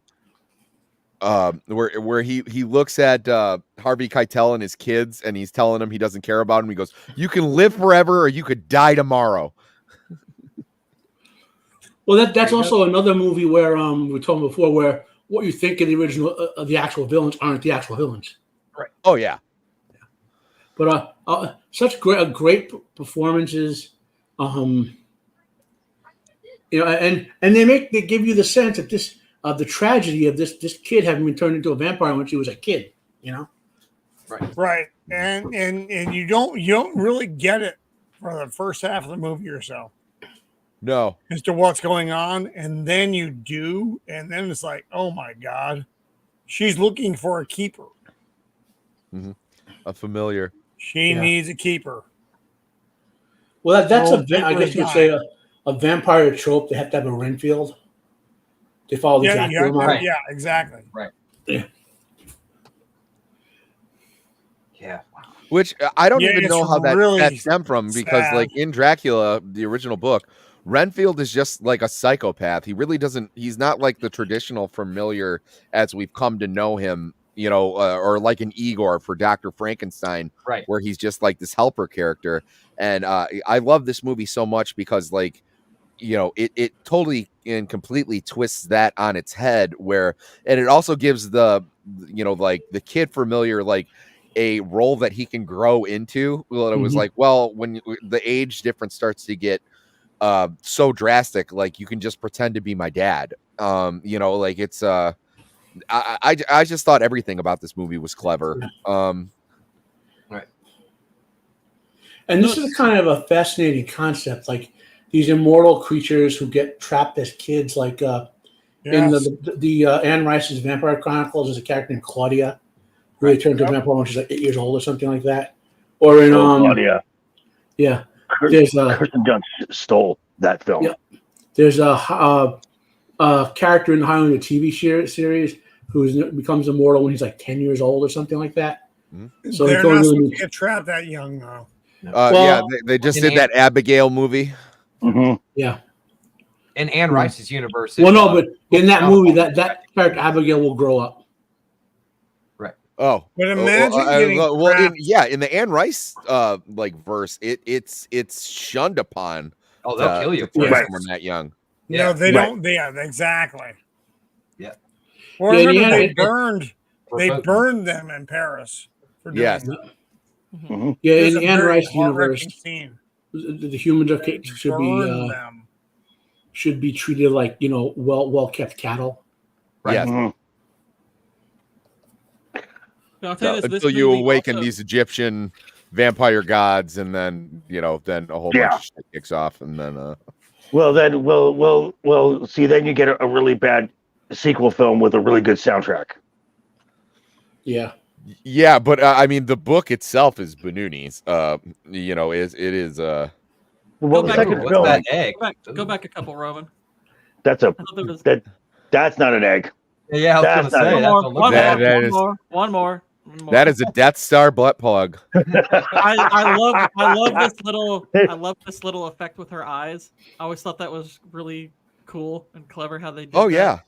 That's really cool. But also the swimming pool scene in this movie is such a perfect blend of showing you horrible violence while also leaving a lot to your imagination at the same time. That is one of the most effective horror movie scenes I have ever watched, because it's genuinely disturbing, because it's causing you to, on the one hand, think, okay, these kids kind of deserve it, but they're kids. This is really freaking messed up what's happening here. And honestly, I think the ending of the movie is far more grim, because yes, in a sense, it's like he gets to be her familiar and he cares about her now, but it's like he's kind of doomed to this servitude, and he's probably going to have a similar end as the other guy. Granted, he's we could easily see him as far less reprehensible as the other guy, because the other guy's a pedo. But this girl he's kind of falling in love with, that's not going to be their relationship as they get older. He's just going to be hunting and killing for her, and then be discarded when he's not needed. It's pretty grim. Right. Yeah. But this is just such a fantastic movie. And by the way, the cinematography in this is just absolutely phenomenal. I mean, that's disturbing. That is not an egg. That's not an egg. That's no moon. There are two types of vampires, we would say. Regardless of whether they're a good or a bad guy, there's one where they're a monster, and there's one where they're your monster. You know what I mean? Yeah. And so she's a monster, So, but we're just being shown to the sympathetic effect of this little boy who's struggling so much, And she, as a predator, glomps onto our prey psychologically. You know what I mean? Like, she's feeding off of him psychologically. Well, that was actually one of my biggest problems with Salem's Lot. I know I keep bringing it up, but I just got done talking about it. The new one is they couldn't decide what they wanted the vampires to be. Do you want them now? The master vampire is always kind of a little bit different, kind of held to a higher standard. But do you want these people that you turn to be these lurching menaces that you could probably run away from, but once they get your hands on you, you're donezo? Or do you want them to be kind of talking, glamming you, kind of like, bringing you into the prey, and they have like supernatural powers and they're not to be trifled with? But then all of a sudden you have people taking 4 of them at once on in hand-to-hand combat, and it's like, what are we going for here? Right. Yeah. Right. Yeah. Right. If anything, it should be the other way around. Maybe 4 humans can take on 1 vampire, but it's not. Yeah, exactly. Right.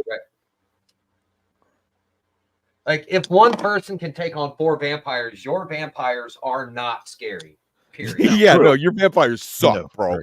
Right. As opposed to, was it like Brock Lesnar fighting them, or was it just like, was it Timmy fighting them? Okay. One was a 12-year-old boy. The other one was like a writer. Van Mears' character. Yeah. Yeah. Timmy's tough. so speaking of vampires who can fight. I mean, let's look at the elephant in the room here, right down below. Yeah. And you put Kate in skin tight patent leather. Take my money. Yeah. Underworld, Agreed. a fantastic, I guess, world building first film to kind of explain this world of vampires and the werewolves. The other films progressively got worse, but the first film is, in my opinion, one of my favorite the vampire films. I don't know about anyone else. I assume Dempsey likes it because there she is. Right. Yeah. Did you guys mention The Strain yet? No, not yet. Not yet. Oh my God, The Strain. Yes. Oh, My only objection to that The was Strain such a good series. was I that loved they it. cut out all the supernatural elements in the books. Yes, they did. And because they did that, the nature of the vampires made no sense. And I'm just going to say, with Miss Kate here, to follow up the hotness of Kate, this had nothing to do with the Underworld film, but a goofy, campy, fun film, Van Helsing. She was stunning. Oh my! Oh She my looked God, better I in love that than movie she though did in too. Underworld. Right? Yeah, seriously. Big fan of hers. I'm a big fan of hers. I This movie remember also when the vampires I remember when the win. previews for this first came out, like I had heard nothing about the series. I didn't know what was Terrifying. going on. So I didn't know that this was like vampire fiction. So that first bite, I remember just being absolutely shook. Like it was so effective because I had no clue what was going on. By the way, one more note on Underworld before we move on. The guy who created the Underworld series was the guy who played the werewolf Rays. Right, and he also created Blue Marble. Yeah, but The Strain. Oh, really? I mean, Michael Sheen?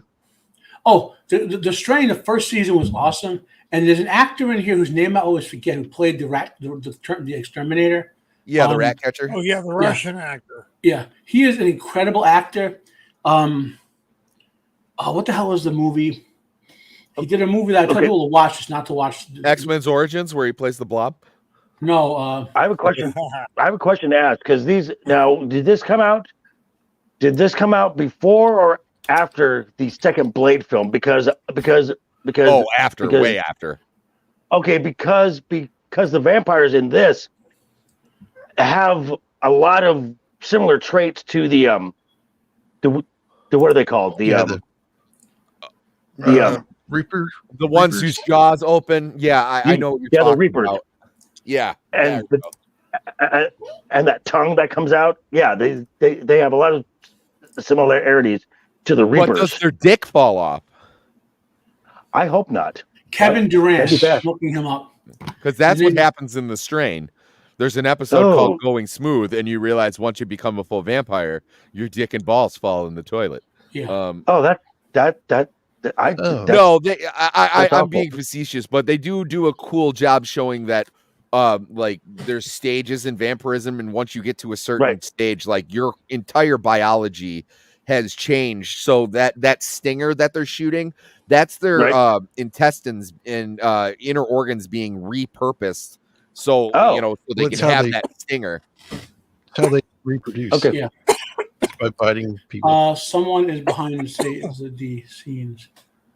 Oh, someone's in the back. Yeah. So the interesting thing about The Strain, and when they wrote the book, I'm guessing he borrowed from Brian Lumley's Necroscope series the concept of what the origin of the vampires was. So, like in the book, and it's got to be true in the show. They just don't talk about it. What happened is Satan was cast down to the earth in the book, and he split into seven. His body was split into 7 parts. No, it wasn't Satan. It was just an angel. Wasn't it a servant of Satan? Then it was like a Roman. There's somebody. No, in the back. They were angels. They were like archangels. Okay, so his body gets split in 7 parts. Yes, he does, but it was like his body became tainted because of this like thirst for blood. But that was the part that I enjoyed the most, where it wasn't anything satanic. It was actually angelic, and I thought it was go ahead, something to bud. do with the war in heaven or whatever. Hello? But it's been a long time since I read the novel. So, yeah. Hello. So that's Hey, Kevin hey. Durand. He is great in everything he does, even if the thing itself sucks. Yep. Yes. Right. Like Lethal. How's it going, guys? Greetings from the UK. Ah, It's Lance. Hey, Hi, little buddy. My man Lance is here. What's up, Your man? posh vampire killer has arrived. So, My Nice. God, Also- man. Did I miss Oh. the discussion on Salem's Lot yet? Yes. You Yeah, did, but we but- can bring that shit up again, Lance, because Do it. you know we have no viewers and we have a lot of time. So there's also there's- I'm 20 Sorry, minutes into the new one. That's Oh, it's just- terrible. oh Lord. Yeah, I mean, like I said, I was I'm- late for the stream because we couldn't stop talking about it. As soon as I saw the running time, I was immediately concerned because the thing that makes the miniseries so great, and by the way, that was a massive event in the UK. It was like advertised for months ahead, like, you know, coming soon. Like the Winds of War was advertised for like 6 months before it dropped, and it was shown on ITV, which was like the big boys channel, the channel. You that mean had the all new money. one? You mean the new one, Lance? No, I'm talking about the originally. Yeah, the 79 Oh, miniseries. And this is when I was Or- this is when I was at school, and it played over 2 nights, and like everybody at school was like, "Oh shit, have you seen the advert for that vampire thing?" None of us really knew what it was about. No one had read the book because we were all kids, and the proper unedited miniseries version is by Oh, far it's fantastic. the best version. You know, of it. And loved it. this takes all that stuff and throws it out the window. Where I was describing it earlier, where the original miniseries and the book, it should be a lurching horror where everybody who has either they're denying it through just basic logic, where you're like, okay, this isn't real, this wouldn't happen, or they're just coming to the conclusion that, and then it's just too late, and then you're just completely, you know, surrounded on all sides, and then you cut to this new version where they go, you know, like the weird kid down the block goes, "There's a vampire," and everyone was like, "You son of a bitch, I'm in." And then it was like, and like no questions asked. They were like, "Gotta be vampires." Like, Don't ruin it for me. So, Lance, how does the mom vampire compare to this? I've only in the seen new 20. movie? I've only seen 20 minutes of it. It's not So- good. All the you vampires don't look you good. haven't gotten this far in yet. Though. Okay. No. All the vampires look bad. I mean, this is the first time I'd ever seen vampires in a movie apart from a Christopher Lee vampire film. Really? So oh wow. yeah, and I was Wow. probably like only 7 when I watched this, and I had to beg my parents to be allowed to stay up to watch it. And when that kid came up rapping on the window, Oh, that was terrifying. I did not Yeah. open my curtains in my room for weeks after Yeah, that. the kid. because I Yeah, thought- that's and do you know how they that did that? scraping on the glass. Fuck Yeah. off. Terrifying. They attached him to an actual camera crane, and he was wearing a Yes. he was wearing a body harness that you'd normally use for, you know, running around with a camera rig. They put it on his body, attached him to a crane, so that's how they were able to do that movement of him. coming up I'll to the argue window that with as no an wires. adult, I can't even be on a second story window and look at a second story window and not think about that. Like it's just so effective. Yeah, and it's still like one of the most effective, horrifying images in a horror film ever. I agree. I'm liking this Yeah, image. and they bungled it. Let's leave it anyway. there. We're getting a close up of the fern to this image. I'd prefer to be Right. dreaming about that than. But it's funny, isn't it, that the town Lothario is the guy who plays the dad in Modern Family, and of course he was in like Spinal Tap and all of that. Yes. Heck, got John McClane's wife is in this too. Yeah, that's Mhm. right. Yeah. Yeah, I mean, all of these actors have, you know, done quite a lot. George D'Souza there. That guy was on Special Bulletin, which we did a whole episode about. That's all on YouTube as well. But then they released a truncated version of this on video, and they absolutely killed it. It's Oh terrible. yeah, that's why this version he's flashing through says it's an hour and a half movie or whatever. Hmm. Yep. Have you guys? I've got the DVD. Have Go you back, guys? go back. A couple That- shots of the priest and the cross. That's Lance. That's Lance Kerwin in that shot. Right the there. kid. So this is an amazing scene, if it's the one I'm thinking of, where he challenges the priest for his faith versus the cross. Yeah. And Yeah. so, that is true in the lore. Like, if the priest has faith enough, he shouldn't need the cross, right? Yeah. So, Well, this is my favorite Anything can scene be a in cross the if you have entire no faith. book. I think this is the best scene. I thought they did it. I thought they did it really well here. And what Stephen King was trying to portray in this, and he makes it pretty obvious, is you don't need the cross. And he even, Barlow even says to Callahan, I've been dealing with you. He keeps calling him shaman. He goes, I've been dealing with your people like before Christianity was a thing. So like the cross, it doesn't matter. This is about light versus dark. Yeah. And it was like, so you need to have faith. You're channeling your faith through your Christian cross, but it was like, what you should be, having faith in all that's good in the world, because I'm all that's bad. And it's done really well here. They really stick to the book pretty well. The here. new And, one, the priest is a drunkard. Oh, well, he's a drunkard. He's a drunkard in the other one too. But I mean, there's parts. It feels so forced. Everything is so forced in this movie. I was so disappointed. And this is superior in every single way. My God, this was so creepy.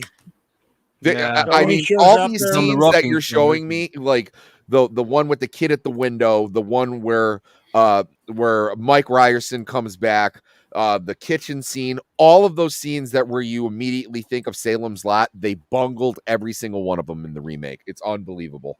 Amazing. In the original, I like it's a shocker moment because you haven't seen it yet. Yes. The doctor, when he goes up the stairs, and the James Mason character just grabs him and picks him up. Well, grabs him and throws him like he's made of nothing. Impales him on. James Mason also has power. He's not just a guy. Yeah, right. Yeah. So it's looking like the 2024 adaptation is the third worst adaptation. Then I guess. I guess so. Yeah. It was one with Rob. It is the 2000. I'm not shitting you. The 2007 miniseries with Rob Lowe is better. Right. I would say 2007 was an okay movie. Like if the original didn't exist, we would have thought we got an okay adaptation type of thing. Yeah, but I'm saying in comparison to something that's iconic as the 79 miniseries. Yeah, it has a lot to live up to. Exactly. And the problem is it's so iconic that they wanted to they didn't know what they wanted to do with this. So they kept trying to take things and cherry pick from everything that's been done. And then they wanted to turn certain things on its head where it was like, no, we actually haven't had a big budget, solid adaptation of this. You should have just did that instead of trying to reinvent the wheel here. And like it just comes across like nobody knows what they want to do. It was like this. I asked the panel that I was just on, I was like, so in this one, like Ben Mears and Mark are the two heroes, right? Who's the hero in this? Who's the hero in the new adaptation? And like people were going like, I don't know. Like you would think it would be the hero from the book, but like so poorly done and not enough people get time to like grow as characters. You just don't know. They don't follow the town. You get nothing. You get no payoffs in anything. And there's parts where we've seen before where you go, oh, this part's going to be scary. And then they try to like subvert your expectations and then surprise you with a jump scare when the building of the tensions in the other older movies are just better because it's done with care, it's done with love, and it's following the actual source material where it was like, oh, you were expecting Barlow to come through the window? No. He comes in through the front door, but really fast. And I'm not saying that happened, but I'm saying like that's kind of what they're doing here, where they go, oh, you think it's going to be like the book and the '79 miniseries, but we're doing this instead. And you're like, Right. well, we don't want that. Yeah, I don't like jump scares at all. I think they're cheap. Who paid you to think?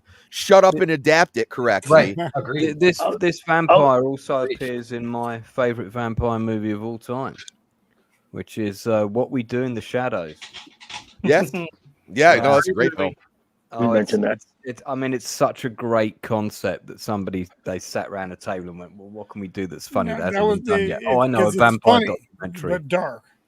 Yeah, it is. Yeah, it's funny, but it's great. it's also true. Like, you know, the older you get, like you start to like wear out your welcome. Well, what happens if you live to be like 200 years old? Like, you're going to be completely out of touch with like how like society and everything works. It was like, I was talking to like my 7-year-old nephew the other day, and he was telling me something about like skibbity doo toilet. I have no idea what that is. I can't imagine what they're going to be joking about in 200 years. Right. Yeah, that's right. That's kind of like one of the premises for interview because these vampires get so old that they just get detached from the world they live in, so they bring on someone new of that age. Right. To yes. Which I would argue Queen of the Damned did that theme better, because that's almost the central theme of that movie with the same characters. Yeah, just not done as well. Well, agreed. The movie's not nearly as good, but that theme, I think they did that better than Interview. See, it's the same person. You can see that's the same vampire. It's real. I really like there's a scene where that kind of computer nerd called Stu goes to like a party with them, and there's this whole kind of underplayed tension about everyone's trying to decide whether to eat him or not, and he's just sort of like hanging around, and they're all sort of trying not to say, I kind of like Stu, he's cool. It's not because I want to eat him, but that's really what they're all thinking. But no one wants to do it because he's their friend. The whole thing where they have the ball, and then you look in the mirror, and in the mirror there's almost nobody there. Stuff like that, I just thought was all really clever. It's great script, really good script. Yeah. Do you like biscotti? Definitely my I just like all the blunders they're constantly making. Like the first girl he bites, it's like starts getting it. It's like, oh crap, it's just spraying all over their floors and stuff like that. How they have little meetings about how he isn't doing the dishes and whatnot, and all the little daily life stuff is so funny. It's really good. Now I know we're talking films, but this vampire talking to this vampire, it reminds me of a series, and I forget the name. The series is based in San Francisco, and it's got like vampire families kind of competing for power. And one of the families is this Nosferatu type of clan. Oh, you mean the one that was based on the Vampire the Masquerade? Yes, Masquerade. That's it. Masquerade. Yeah. That's it. Yeah. My only problem, even though it had a great cast, my problem with that is that they changed too much from the game to the story in the game. They changed it too much.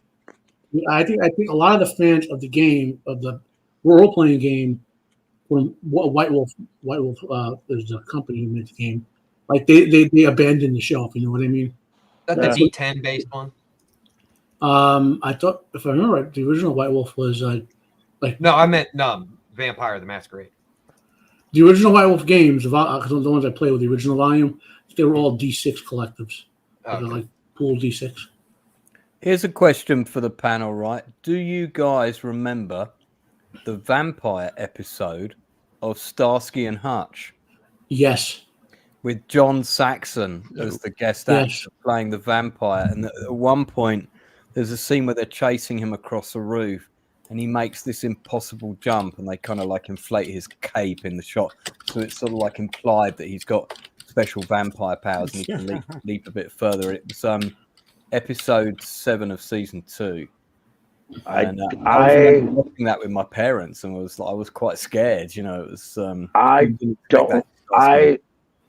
guy who directed that, the guy who directed the episode, also directed the Blackula films. Yeah, Bob Kelchan. Yeah. I don't remember that, but I remember the vampire episode of. Remember the vampire episode of Buck Rogers. Oh yeah, the space vampire. Oh yeah, the space Yeah. vampire. Yeah. Yeah. Yeah. Yeah, I remember. Now, does anyone else know of a vampire movie that kind of didn't seem like a vampire movie? Priest. With Yeah, the, that's one of my. That was my other. Oh pick, yeah, man. Priest is a good Okay. movie. I love I that. saw movie. that. I saw that at the cinema. Priest was Yeah. good. I probably watched this movie. Yeah, that's the one. 100 times. I mean, you got Carl There's not much Urban of in there. the episodes on this. Yeah, Carl Urban's So great. there's not much of the pictures of the Starsky and Hutch vampire episode. No, there's no Unfortunately. pictures of John Saxon. You got G.W. Bailey. I can grab the episode itself from my library room. I've actually got all of the Starsky and Hutch episodes. on my computer. Yeah, I have them as well. It's one of my favorite, one of my top 10 all-time She was favorite. hot back then. Yeah, Suzanne Summers, who was the sort of guest hot blonde in this episode. Yeah. Hey, Roman, if you want me to flash through the episode, I'll There's Priest. put it up there. Oh yeah. Yeah. You got it, Matt? Yeah, Hey, Nicolas Cage. I have it That's muted, Dracula. so I'm gonna just drag through it. I hate it. Let me mute. There you go. Sorry, I had to mute it. There's David Soul. So David buddy. Soul used to live up the road from me. Like he moved to London a long time ago. Suzanne He Summers. lives right up the road. There's from me. John Saxon. Yeah. Yeah. That's Nancy's dad. Get out of here. Sorry. Huggy Bear.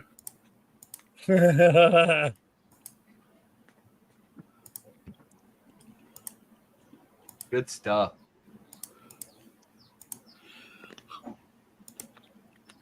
And I'm hopefully we'll catch the scene with him in the vampire outfit. Where you sucker?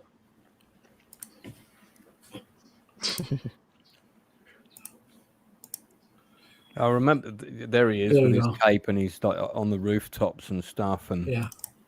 Well, I think they left it open enough that like he could be a vampire type of thing. yeah, that was that. Yeah, it was all sort of Yeah. like ambiguous, wasn't it? Right. Which is weird for this show because it's very grounded, right?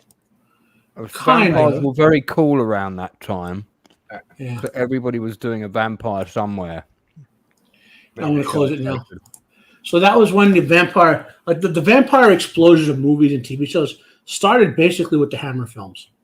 Like prior to that, there was some international stuff, like the German movie, and then there was like the Universal films.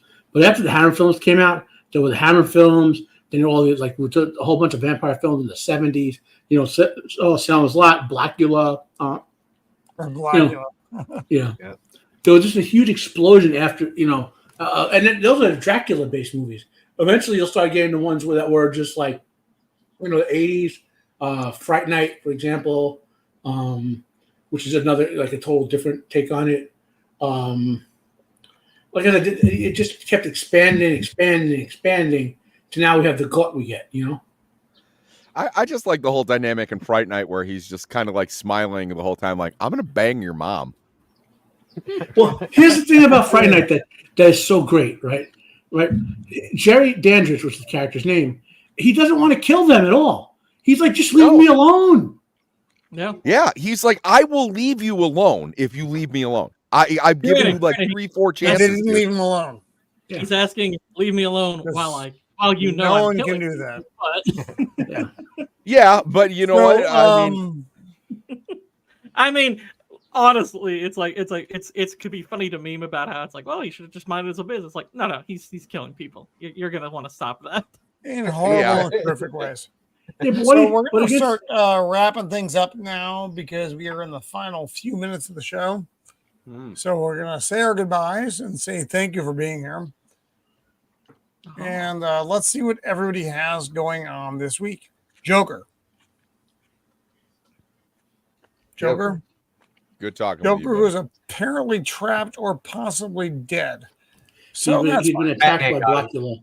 So, Yeah, Matt, what do you have going on this week, buddy? I'm actually canceling my show tomorrow. I'm kind of sick this week. Are you doing okay, buddy? Yeah, that's what we heard. You weren't feeling well. I've been on antibiotics now for a whole day. I'm loading myself up with ibuprofen to be able to even sit up, so to speak. So we'll see. And hopefully by the time I get through the weekend, I'll be recovered enough. Like I feel, because ibuprofen kicked in, I feel okay. You know what I mean? But Right. I know I have my air conditioning jacked up I don't have a fever, but I'm getting like hot flashes from the antibiotic, from the infection or whatever is causing it. So Lots of fluids, man. Drink lots of fluids. yeah, I'm going through all that. It's just when until the medicine kicks in, it's just gonna suck. yeah. Well, I'm sorry, Yeah. Matt. I hope you do feel Yeah. better. So I'm going to cancel my Friday show. I'll probably do that right after this. So my next thing will be, if I feel up to it, I'll do a preview for Bad Blood, Bad Blood. Put my predictions. We talked about on Wednesday Night Overbooked last night. I almost passed out twice during an episode, joke. That's how sick I was. Oh, wow. Yeah. You're a trooper, man. Yeah. Well, when you're trapped at home, this is like my outlet. So, it's like, Gotcha. yeah. What else? So we'll be, and I just filmed with the questionnaires. I've watched the last episode of Rings of Crime. Oh man, don't get me started. Well, I will say this: it is not as bad as the first 7 episodes of the season. No. Well, yeah. So that's like being shot in the foot instead of in the chest. Yeah, that type of thing. Right. Yeah. So my next kind of thing will be Wednesday Night's Overbooked next week. That'll be a live stream. I don't know if I'm even going to film any videos. To be honest, I really just want to like rest and whatever to get to the antibiotics finish kicking in. But so there's not very much for me right now. All right, buddy. Well, thank you for being here this week. I appreciate you coming in. I know it sucks, but so I'm very appreciative of you being here. Joker. Yes. Still doing the shorts. Right now, I'll be dropping a short for my predictions that we did last night for Bad Blood. I'll be dropping a short for that. I probably get my new laptop this the weekend. So by Monday, I'll have a review of the WWE event, and then Wednesday night is overbooked, and then back here again next week for whatever comes next. Joker will Right be on, dropping his shorts. Got it. That's right. Please don't. That's right. Jacob, what do you have coming up, buddy? I already did. First, I just want to mention this first. Nicolas Cage, the movie is not good. But Nicolas Cage is Good. Nicolas It Cage sucks. needs his own vampire movie. No, Just him. no. I enjoy Oh, his, no, I enjoy his, I disagree. I his- thought it was a great. I thought it was a Dracula. terrible, great movie. The man is in his own renaissance these days. The best film he was ever in, he did not speak. But anyway, tomorrow night I'll be on Potato Raven's show talking Curse of the Black Pearl or Pirates. I don't know what movie, but that'll be fun. And Saturday night is my D&D game night. And Tuesday I'll be going over the movie Trimmers. Ah, Yes. Oh, Well, that's I'll a be there fun for one. that. Good. there's an interview with the Right director of on. that film on my channel. Nice. Yeah, I watched that. That was great. Yeah. Fucking Brit down there who has all the Yeah, I watched connections. Dempsey, what do you have coming up, my friend? Let's see. I'm gonna be on that stream, the Tremor stream on Jacob's channel coming up. On Sunday, I'm gonna be over at Reality Based Extreme until that changes to Reality Based Old White Road, which I will also be on every Sunday over at Ryan Roger with Dave's channel. So that's at 4 p.m. Eastern, 9 p.m. UK, and then I'll be on here again next week. Is that next week? No, that's 2 weeks from now, and we're doing werewolves. 2 weeks from That's 2 weeks from now. Yeah. now. Right. Yeah, I'll be on that stream, and I will Oh, be who on, knows, my friend? What's Yeah, I next might week? be on one of the other ones. I wasn't supposed to be here, but I'm glad that I was. Thanks for inviting me. And I hope I'm glad everybody's you were well. able to come in. I appreciate it very much. What's next week? Next week is Supernatural, which is Yep. like Demons, The Exorcist, demons, ghosts, Poltergeist. creepy other world shit that comes into our world. Okay. Terrifying. It should be fun. I thought this week was gonna be fun too. So Like Event Horizon, the best horror movie ever. Event Horizon actually fits into that theme. Yeah. Mhm. Certainly. Man, I Got still the hate DVD the right ending of that movie. Cosmic horror a great Lovecraftian, movie. but yeah, I think it counts. Yeah, so do I. It's such So- a great movie. The Gourd King, the man who now has a giant pumpkin film, terrifying, named after him. What do you have coming up, sir? Well, aside from that movie, obviously. Let's see. Monday, MMM, we're going to be talking Bone Tomahawk. That should be. Oh my God, that movie Good is choice. fucking Yeah. horrifying. It's like fantastic and terrible all at the same time. Yeah. There's no coming back from fucking Bone rad. Tomahawk. Yeah. That Yeah. is rough. That's a And rough. Craig fucking Zoller, movie. and we need more of his movies out there. Don't eat a heavy meal before watching that film. Whew. That movie was pretty No. rough. It's Also, fucking brilliant. pretty sure next week I'll be dropping my first and I was about to say 2-part series, but it kind of is dependent on how many seasons there will be. But I'm dropping a video where I poorly explain the season 1 arc of Galadriel, which should be fun. It's almost more of a rant than a poorly explained, but all the same, it's into that Wow. category. It can only be poorly explained. So Yeah, you know. exactly. Well, apparently, season 2 Galadriel can that's- survive a fall at terminal velocity. Poorly explained is the approach the writers took, that's for sure. But yeah, that should probably be dropping late next week. I've got that script finished up now. But yeah, other than that, you can catch my gaming streams when they go live. I'll actually be doing a special one Sunday because I am off work that day. Thank the good Lord. Ooh. But yeah, I will be at work in about 6 hours. So Well, and All I'm right. sorry about that, Gord. Any man that has to go to work and fucking do labor, I apologize. Same to you, Joker. I'm sorry about all that shit. I know it sucks because I've done it, and I'm sorry you have to go do it, especially after doing something else. So, thank you for being here, and I'm sorry you have to go do some other bullshit in the real world. The real world is not awesome. So, screw the real world. Need more subscribers. Just do channel. The Matrix for everyone. Screw the real world. That's right. 21 away from 700. There you Yeah. go. Nice. Nice. Got a boy. Plug Sammy, into the Matrix. It's better. Sammy, what do you got coming up, my son? Well, I will be jumping right into Gooch's stream after this. We're doing our animation block. Unfortunately, that bastard made me watch Twilight of the Gods Twilight of the Gods from Zack Snyder. A lot of big, uncircumcised, floppy That's not Viking dongs, to be seen. Then I'll be starting. That's horrifying. I've been taking a break from late night with the Gooch on Sundays because I've had just a change in work schedule. I've been starting like 2 hours earlier, so it's too hard to start at 11:30. Other than that, I'm starting the animation block all over again. I'll be back here again on Thursday, and then after that, I am fucking off and getting out of Dodge for the weekend because it will be my 37th birthday on Saturday. Oh, Cool. congrats, man. That's You awesome, youngin'. there, youngster. Nice.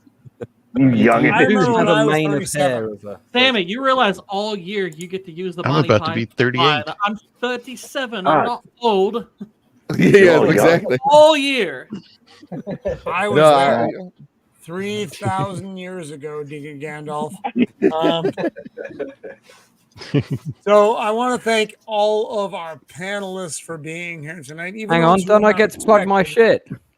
Oh shit! I fucking skipped over fucking. Outrageous. So bad about this. Absolutely. God 3 damn o'clock in the me! morning here. Everybody but you. I know. It's like. I know. Oh my god! I'm the That's worst. right. I apologize. Can I do that So- quickly now then? To everyone, our good friend Lance, Not so good. who's going to yell at me for at least several minutes after this is done. No, So, I'm not. What do you have coming up, good sir? Well, can I just tell everyone that I had my 4,000 subscribers celebration stream last Nice. Friday? Yes, you did. Nice. Congratulations, And my man. Congrats, man. Loads of people popped on to congratulate me. So if you were one of them, thank you very much. That meant an awful lot to me. During that stream, I hit 4,300, and I'm now Nice. 7 away from 4,600. Wow. So Very cool. somebody joked, "Oh, well, so you're having your 5K celebration stream next week?" And I was like, "I don't think so, but it probably will be in about a week or week and a half." Nice. At the rate I'm going, I have just booked a great actress called Cindy Pickett to come on the channel. In case you don't know who she is, she was Ferris Bueller's mum in Ferris Bueller's Day Off. Oh, nice. She was Chris Christopherson's wife in the miniseries America, about Russia taking over America. And actually, it's that show that I in particular want to talk to her about.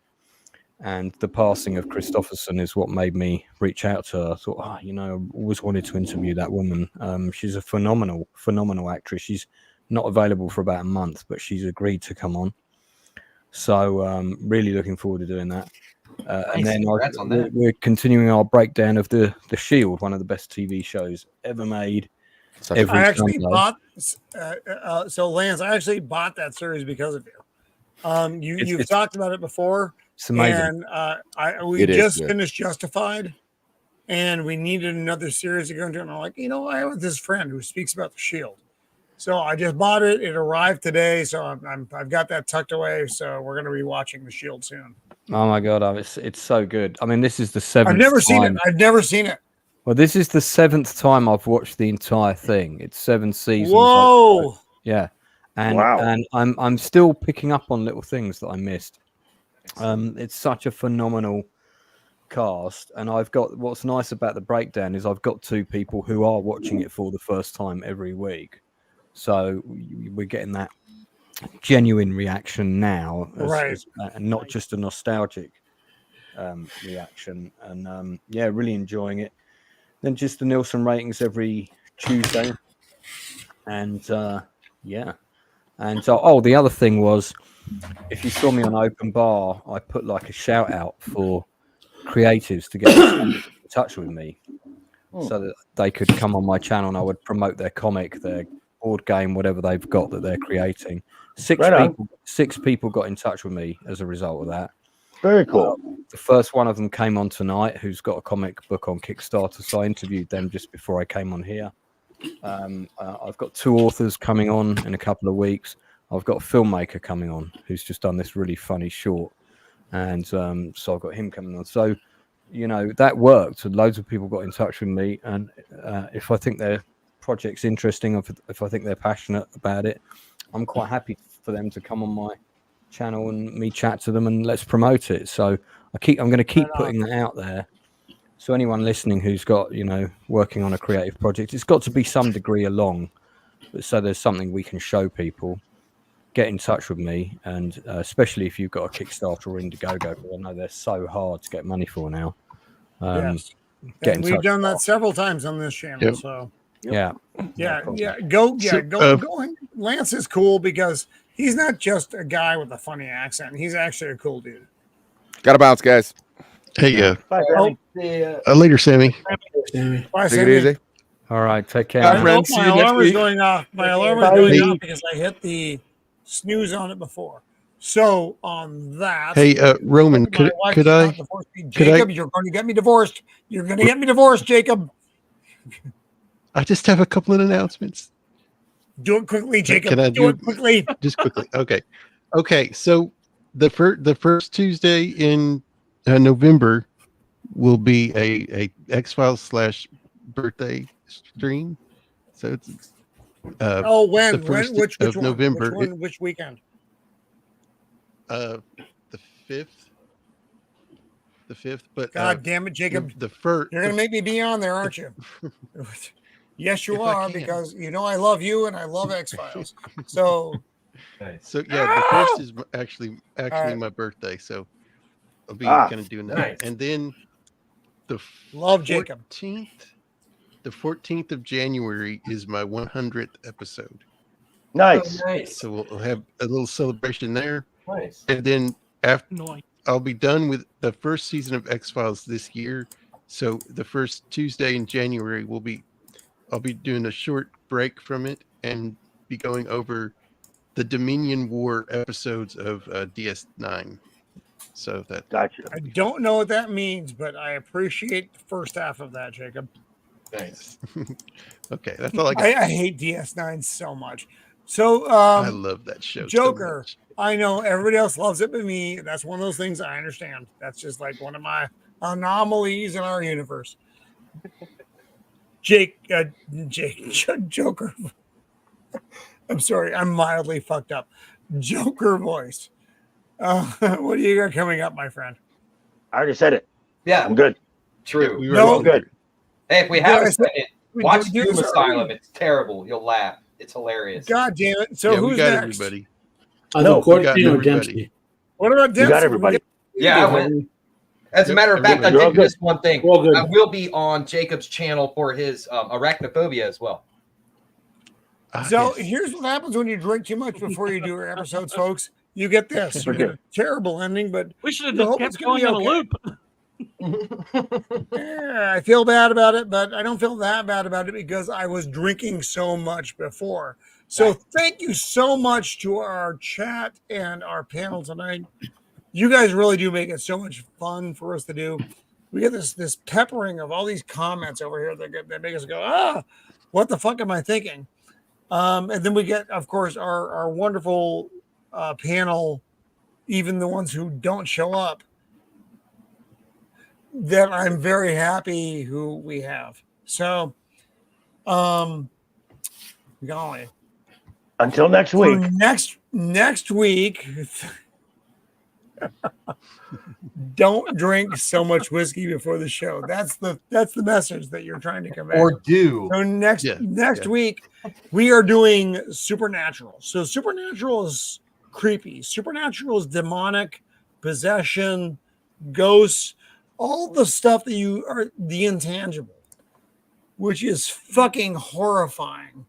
That's what we're doing next week. So for the 7 of you that are actually watching the show right now, we're going to be here next week and we're going to be doing that. So thank you and please show up for that.